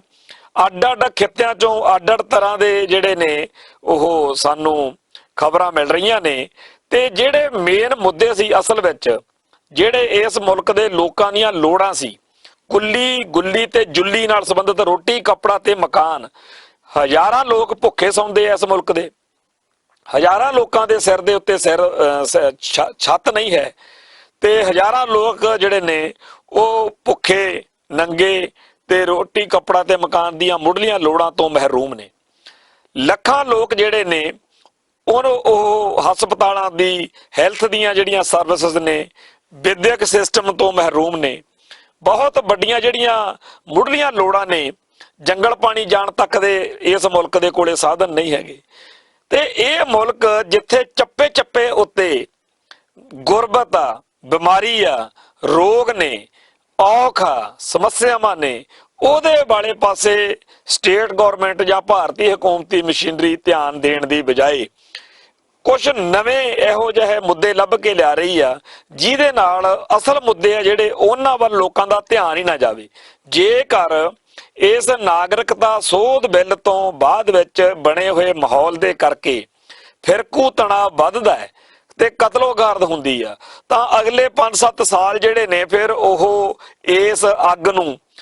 ਜਿਹੜਾ ਹੈਗਾ ਵਧਾਈ ਰੱਖਣਗੇ ਤੇ ਉਹ ਅੱਗ ਜਿਹੜੀ ਹੈਗੀ ਆ ਉਹਦੇ ਵਿੱਚ ਸੈਂਕੜੇ ਲੱਖਾਂ ਲੋਕਾਂ ਦਾ ਘਾਣ ਹੋਣਾ, ਪਤਾ ਨਹੀਂ ਕਿੰਨੇ ਰੇਪ ਹੋਣੇ ਆ ਬੱਚੀਆਂ ਨਾਲ, ਕਿੰਨਾ ਇਸ ਦੌਰ ਵਿੱਚ ਮਨੁੱਖੀ ਜਾਨਾਂ ਨੇ ਜਾਣਾ ਤੇ ਹਰੇਕ ਮਰਨ ਵਾਲੇ ਨੂੰ ਜਾਂ ਮਾਰਨ ਵਾਲੇ ਨੂੰ ਇਹ ਲੱਗਣਾ ਕਿ ਮੈਂ ਆਪਦੀ ਥਾਂ ਤੇ ਠੀਕ ਲੜਾਈ ਲੜ ਰਿਹਾ।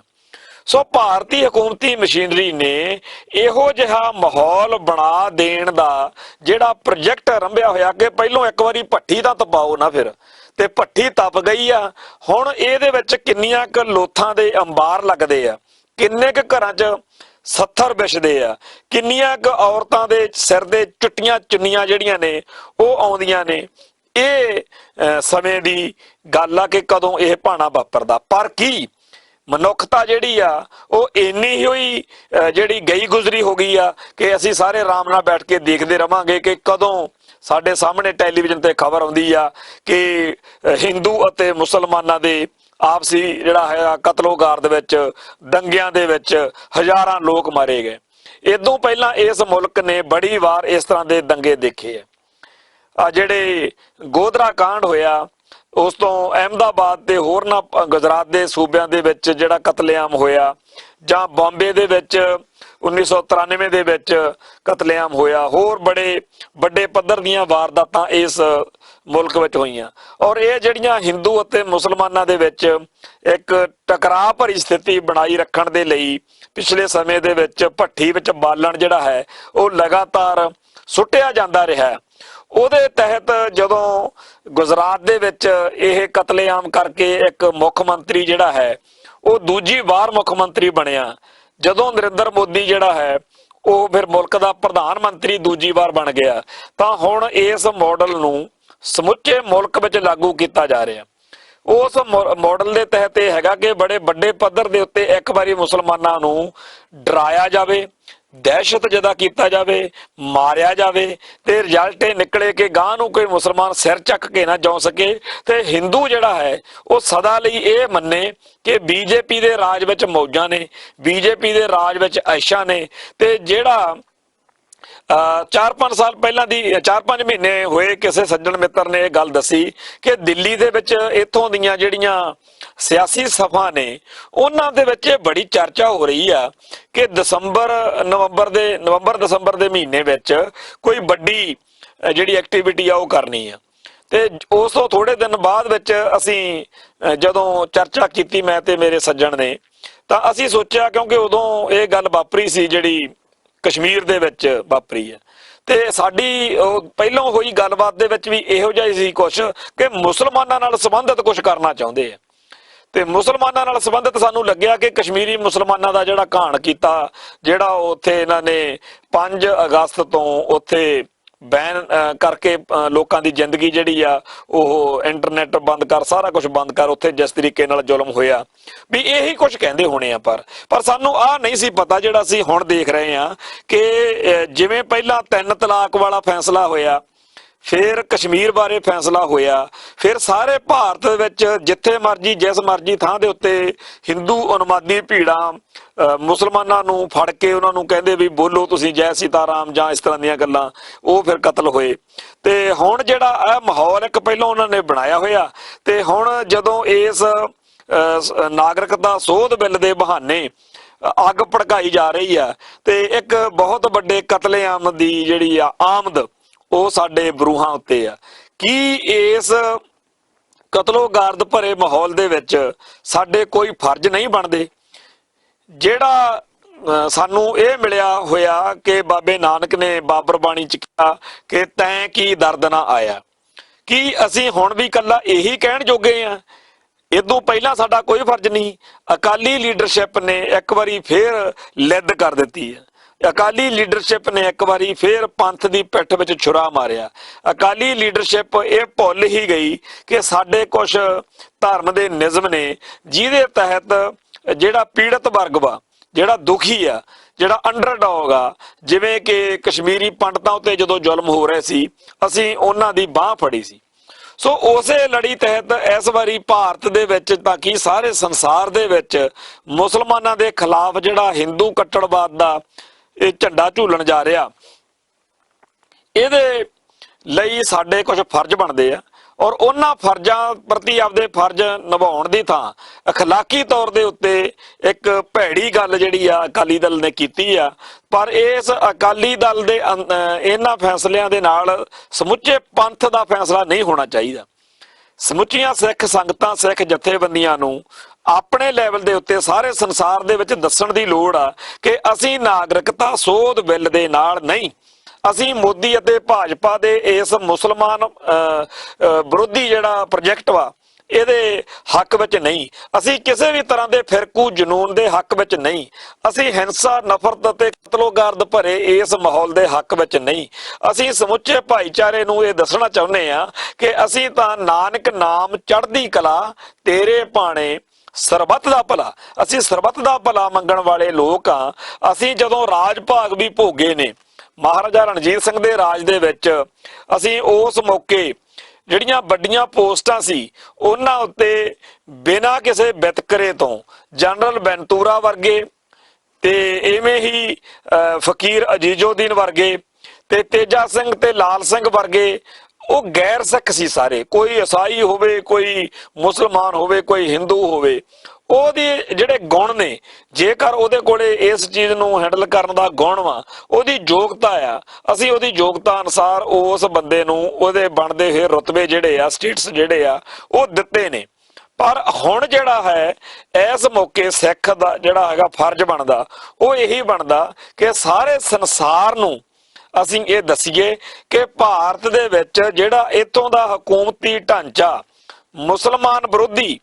ਇੱਕ ਮਾਹੌਲ ਬਣਾਉਣ ਜਾ ਰਿਹਾ, ਅਸੀਂ ਇਹਦਾ ਹਿੱਸਾ ਨਹੀਂ ਹੈਗੇ। ਚੰਗੀ ਗੱਲ ਆ ਕਿ ਇੱਥੋਂ ਦੀਆਂ ਜਿਹੜੀਆਂ ਕਲਮਾਂ ਨੇ, ਉਹਨਾਂ ਕਲਮਾਂ ਨੇ ਆਪਦਾ ਸਹੀ ਜਿਹੜਾ ਹੈਗਾ ਰੋਲ ਉਹ ਨਿਭਾਉਣਾ ਸ਼ੁਰੂ ਕੀਤਾ ਹੋਇਆ। ਅਜੀਤ ਅਖਬਾਰ ਦੇ ਵਿੱਚ ਬਰਜਿੰਦਰ ਸਿੰਘ ਹਮਦਰਦ ਦੀ ਇੱਕ ਲੰਬੀ ਚੌੜੀ ਸੰਪਾਦਕੀ ਪੜ੍ਹਨ ਨੂੰ ਮਿਲੀ ਆ, ਜਿਹਦੇ ਵਿੱਚ ਉਹਨਾਂ ਨੇ ਸਾਡੀ ਇਸ ਧਰਤੀ ਦੇ ਅਨੁਸਾਰ ਜਿਹੜੇ ਵਿਚਾਰ ਨੇ ਉਹ ਲਿਖੇ ਨੇ ਕਿ ਉੱਤਰ ਪੂਰਬੀ ਭਾਰਤ ਦੇ ਰਾਜਾਂ ਵਿੱਚ ਵੀ ਪਾਸ ਕੀਤੇ ਇਸ ਬਿੱਲ ਦਾ ਤਿੱਖਾ ਵਿਰੋਧ ਹੋ ਰਿਹਾ। ਇਸ ਕਾਰਨ ਅਸਾਮ ਵਿੱਚ ਤਾਂ ਕੁਝ ਹਿੰਸਕ ਘਟਨਾਵਾਂ ਵੀ ਵਾਪਰੀਆਂ ਨੇ। ਗੁਹਾਟੀ ਵਿੱਚ ਅਣਮਿੱਥੇ ਸਮੇਂ ਦਾ ਕਰਫਿਊ ਲੱਗਿਆ ਹੋਇਆ ਤੇ ਅਸਾਮ ਵਿੱਚ ਇਸ ਬਿੱਲ ਦਾ ਜਿਹੜਾ ਵਿਰੋਧ ਆ ਉਹ ਇਸ ਕਾਰਨ ਹੋ ਰਿਹਾ ਕਿਉਂਕਿ ਉਹ ਧਰਮ ਦੇ ਆਧਾਰ ਉੱਤੇ ਹਿੰਦੂਆਂ, ਸਿੱਖਾਂ, ਈਸਾਈਆਂ, ਪਾਰਸੀਆਂ, ਜੈਨੀਆਂ ਤੇ ਬੋਧੀਆਂ ਨੂੰ ਵੀ ਨਾਗਰਿਕਤਾ ਦੇਣ ਦੇ ਖਿਲਾਫ ਹਨ। ਉਹਨਾਂ ਦੀ ਮੰਗ ਹੈ ਕਿ ਬੰਗਲਾਦੇਸ਼ ਅਤੇ ਕਈ ਭਾਰਤੀ ਰਾਜਾਂ ਤੋਂ ਵੀ ਵੱਡੀ ਗਿਣਤੀ ਵਿੱਚ ਲੋਕ ਇਸ ਥਾਂ ਦੇ ਉੱਤੇ ਅਸਾਮ ਵਿੱਚ ਆ ਕੇ ਆਬਾਦ ਹੋ ਗਏ ਨੇ ਤੇ ਇਸ ਕਾਰਨ ਅਸਾਮ ਦੇ ਜੱਦੀ ਵਸਨੀਕਾਂ ਦੀ ਗਿਣਤੀ ਘੱਟ ਗਿਣਤੀ ਵਾਲੀ ਬਣ ਗਈ ਆ। ਇਸ ਨਾਲ ਉਹਨਾਂ ਦੇ ਸੱਭਿਆਚਾਰ ਤੇ ਉਹਨਾਂ ਦੀ ਭਾਸ਼ਾ ਨੂੰ ਖਤਰੇ ਉਤਪੰਨ ਹੋ ਗਏ ਨੇ। ਇਸੇ ਕਾਰਨ ਕਈ ਦਹਾਕੇ ਪਹਿਲਾਂ ਅਸਾਮ ਦੇ ਵਿਦਿਆਰਥੀਆਂ ਨੇ ਤਿੱਖਾ ਅੰਦੋਲਨ ਵੀ ਕੀਤਾ ਸੀ ਤੇ ਇਸ ਅੰਦੋਲਨ ਦੌਰਾਨ ਵੱਡੀ ਪੱਧਰ ਤੇ ਹਿੰਸਾ ਵੀ ਹੋਈ ਸੀ ਤੇ ਆਖਰ ਵਿੱਚ ਉਸ ਸਮੇਂ ਦੀ ਰਾਜੀਵ ਗਾਂਧੀ ਦੀ ਅਗਵਾਈ ਵਾਲੀ ਕੇਂਦਰੀ ਸਰਕਾਰ ਨਾਲ ਅਸਾਮ ਦੇ ਵਿਦਿਆਰਥੀਆਂ ਦਾ ਇਹ ਸਮਝੌਤਾ ਹੋਇਆ ਸੀ ਕਿ 1971 ਤੋਂ ਬਾਅਦ ਗੈਰ ਕਾਨੂੰਨੀ ਤੌਰ ਤੇ ਆ ਕੇ ਅਸਾਮ ਵਿੱਚ ਬਸੇ ਸਾਰੇ ਲੋਕਾਂ ਨੂੰ ਬਾਹਰ ਕੱਢਿਆ ਜਾਵੇਗਾ। ਇਸ ਦੇ ਆਧਾਰ ਤੇ ਸੁਪਰੀਮ ਕੋਰਟ ਦੀ ਨਜ਼ਰਸਾਨੀ ਹੇਠ ਸਰਵੇ ਕਰਕੇ ਰਾਸ਼ਟਰੀ ਨਾਗਰਿਕਤਾ ਰਜਿਸਟਰ ਵੀ ਤਿਆਰ ਕੀਤਾ ਗਿਆ। ਇਸ ਸਰਵੇ ਮੁਤਾਬਕ ਅਸਾਮ ਦੇ 19 ਲੱਖ ਲੋਕਾਂ ਨੂੰ ਗੈਰ ਕਾਨੂੰਨੀ ਘੁਸਪੈਠੀਏ ਕਰਾਰ ਦਿੱਤਾ ਗਿਆ। ਇਹਨਾਂ ਵਿੱਚ ਵੱਡੀ ਗਿਣਤੀ ਵਿੱਚ ਹਿੰਦੂ ਵੀ ਸ਼ਾਮਲ ਨੇ। ਇਸ ਕਾਰਨ ਭਾਜਪਾ ਦੇ ਸਥਾਨਕ ਅਤੇ ਕੌਮੀ ਆਗੂਆਂ ਨੇ ਵੀ ਇਸ ਸਰਵੇ ਸੰਬੰਧੀ ਕਈ ਤਰ੍ਹਾਂ ਦੇ ਇਤਰਾਜ਼ ਜਿਹੜੇ ਆ ਉਹ ਉਠਾਏ ਨੇ। ਹੁਣ ਅਸਾਮ ਦੇ ਨਾਗਰਿਕਤਾ ਸੋਧ ਬਿੱਲ ਦਾ ਵਿਰੋਧ ਕਰਨ ਵਾਲੇ ਅੰਦੋਲਨਕਾਰੀਆਂ ਦਾ ਇਹ ਮਤ ਹੈ ਕਿ ਕੇਂਦਰ ਸਰਕਾਰ ਧਰਮ ਦੇ ਆਧਾਰ ਤੇ ਮੁਸਲਮਾਨਾਂ ਨੂੰ ਛੱਡ ਕੇ ਬਾਕੀ ਸਾਰੇ ਗੈਰ ਕਾਨੂੰਨੀ ਸ਼ਰਨਾਰਥੀਆਂ ਨੂੰ ਨਾਗਰਿਕਤਾ ਮੁਹੱਈਆ ਕਰ ਦੇਵੇਗੀ। ਇਹ ਕੇਂਦਰ ਸਰਕਾਰ ਨਾਲ ਉਹਨਾਂ ਦੇ ਪਹਿਲੇ ਹੋਏ ਸਮਝੌਤੇ ਦੀ ਵੀ ਉਲੰਘਣਾ ਹੋਏਗੀ। ਸੋ ਜਿੱਥੇ ਜਿੱਥੇ ਵੀ ਇਸ ਸਮਝੌਤੇ ਦੇ ਜਾਂ ਇਸ ਬਿੱਲ ਦੇ ਅਸਰ ਦਿਖ ਰਹੇ ਨੇ ਉੱਥੇ ਹਰ ਥਾਂ ਦੇ ਉੱਤੇ ਲੋਕ ਇਸ ਬਿੱਲ ਦੇ ਨਿਕਲਣ ਵਾਲੇ ਜਿਹੜੇ ਰਿਜ਼ਲਟ ਨੇ ਉਹਨਾਂ ਤੋਂ ਬਹੁਤ ਜ਼ਿਆਦਾ ਦੁਖੀ ਨੇ ਤੇ ਸਭ ਤੋਂ ਵੱਡਾ ਦੁੱਖ ਜਿਹੜਾ ਹੈ ਉਹ ਹੈਗਾ ਕਿ ਫਿਰਕੂ ਜਿਹੜਾ ਜਨੂਨ ਆ ਵੀ ਉਹ ਸਭ ਹੱਦਾਂ ਬੰਨੇ ਟੱਪ ਜਾਏਗਾ। ਇਸ ਮੁਲਕ ਵਿੱਚ ਭਾਵੇਂ ਪਿਛਲੇ ਲੰਮੇ ਅਰਸੇ ਤੋਂ ਕਈ ਫਿਰਕੂ ਦੰਗੇ ਜਿਹੜੇ ਨੇ ਵੱਡੇ ਕਤਲੇਆਮ ਅਸੀਂ ਹਿਸਟਰੀ ਦਾ ਹਿੱਸਾ ਬਣੇ ਹੋਏ ਨੇ, ਦੇਖੇ ਆ, ਜਾਣਦੇ ਆ, ਪਰ ਹੁਣ ਹਮੇਸ਼ਾ ਹੀ ਕਿਸੇ ਵੀ ਬੰਦੇ ਨੂੰ ਕੋਈ ਬਿਮਾਰੀ ਹੋਵੇ ਤੇ ਉਹ ਜਾਂ ਕਿਸੇ ਬੰਦੇ ਦਾ ਐਕਸੀਡੈਂਟ ਹੋ ਜਾਵੇ ਤੇ ਬਾਰ-ਬਾਰ ਐਕਸੀਡੈਂਟ ਹੁੰਦੇ ਹੋਣ ਤਾਂ ਉਹ ਬੰਦਾ ਹਰ ਵਾਰੀ ਇਹ ਤਾਂ ਆਸ ਕਰਦਾ ਹੀ ਆ ਵੀ ਸ਼ਾਇਦ ਅੱਗੇ ਨੂੰ ਨਾ ਹੋਵੇ, ਜਾਂ ਉਹ ਯਕੀਨੀ ਬਣਾਉਣਾ ਚਾਹੁੰਦਾ ਹੈਗਾ ਕਿ ਘੱਟੋ ਘੱਟ ਅੱਗੇ ਮੇਰਾ ਐਕਸੀਡੈਂਟ ਨਾ ਹੋਵੇ ਜਾਂ ਮੈਨੂੰ ਆਹ ਬਿਮਾਰੀ ਦੁਬਾਰਾ ਨਾ ਲੱਗੇ। ਤਾਂ ਇਵੇਂ ਹੀ ਇਸ ਮੁਲਕ ਦੇ ਲੋਕਾਂ ਦਾ ਇਹ ਸੋਚਣਾ ਜਾਂ ਇਹ ਕਹਿਣਾ ਕਿ ਕਤਲੋਗਰਦ ਨਾ ਹੋਵੇ, ਫਿਰਕੂ ਜਨੂਨ ਨਾ ਵਧੇ, ਇਹ ਸੋਚਣਾ ਉਹਨਾਂ ਦਾ ਸਹੀ ਹੈ। ਪਰ ਇਸ ਮੁਲਕ ਦੇ ਨਵੇਂ ਬਣੇ ਮਾਲਕ ਆ ਜਿਹੜੇ, ਉਹਨਾਂ ਦਾ ਏਜੰਡਾ ਤਾਂ ਅੱਗੇ ਵੱਧਦਾ ਹੈ ਜੇਕਰ ਇਸ ਮੁਲਕ ਦੇ ਵਿੱਚ ਫਿਰਕੂ ਭਾਵਨਾਵਾਂ ਜਿਹੜੀਆਂ ਨੇ ਉਹ ਵਧਣ ਫੁੱਲਣ, ਹਿੰਦੂਆਂ ਅਤੇ ਮੁਸਲਮਾਨਾਂ ਦਾ ਤਕਰਾਰ ਵੀ ਹੋਵੇ ਤੇ ਟਕਰਾਅ ਵੀ ਹੋਵੇ। ਸੋ ਮੁਸਲਮਾਨਾਂ ਦੇ ਆਪਦੇ ਆਪ ਨੂੰ ਘੈਂਟ ਵਿਰੋਧੀ, ਜ਼ਬਰਦਸਤ ਵਿਰੋਧੀ ਦਰਸਾਉਣਾ ਤੇ ਹਿੰਦੂਆਂ ਦੇ ਸਭ ਤੋਂ ਵੱਡੇ ਰਾਖੇ ਵਜੋਂ, ਸੇਵੀਅਰ ਵਜੋਂ ਆਪਦੇ ਆਪ ਨੂੰ ਸਥਾਪਿਤ ਕਰਨਾ, ਇਹ ਜਿਹੜੀ ਨੀਤੀ ਆ ਇਹ ਪੰਜਾਬ ਦੇ ਵਿੱਚ ਇੱਕ ਮਾਡਲ ਵਜੋਂ ਇੰਦਰਾ ਗਾਂਧੀ ਵੇਲੇ ਵੀ ਆਈ ਸੀ, ਜਦੋਂ ਇੰਦਰਾ ਗਾਂਧੀ ਇਹ ਦਰਸਾਉਣਾ ਚਾਹੁੰਦੀ ਸੀ ਕਿ ਪੰਜਾਬ ਦੇ ਹਿੰਦੂਓ, ਸਿਰਫ ਮੈਂ ਇੰਦਰਾ ਗਾਂਧੀ ਹੀ ਤੁਹਾਨੂੰ ਬਚਾ ਸਕਦੀ ਆ। ਉਸ ਮਾਹੌਲ ਦੇ, ਉਸ ਦੇ ਨਤੀਜੇ ਜਿਹੜੇ ਸੀ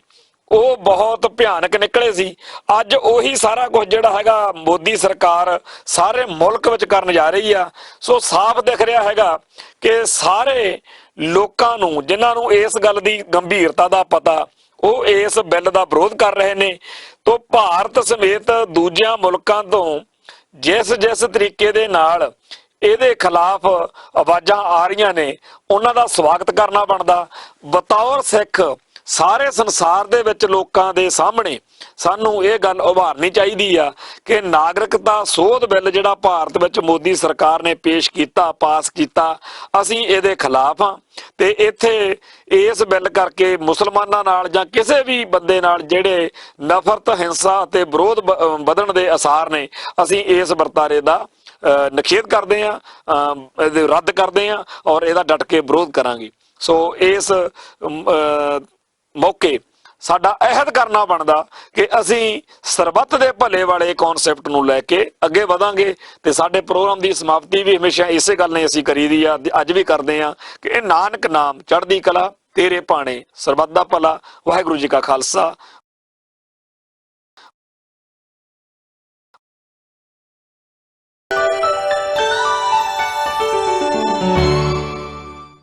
ਕੀ ਤੁਸੀਂ ਆਪਣੇ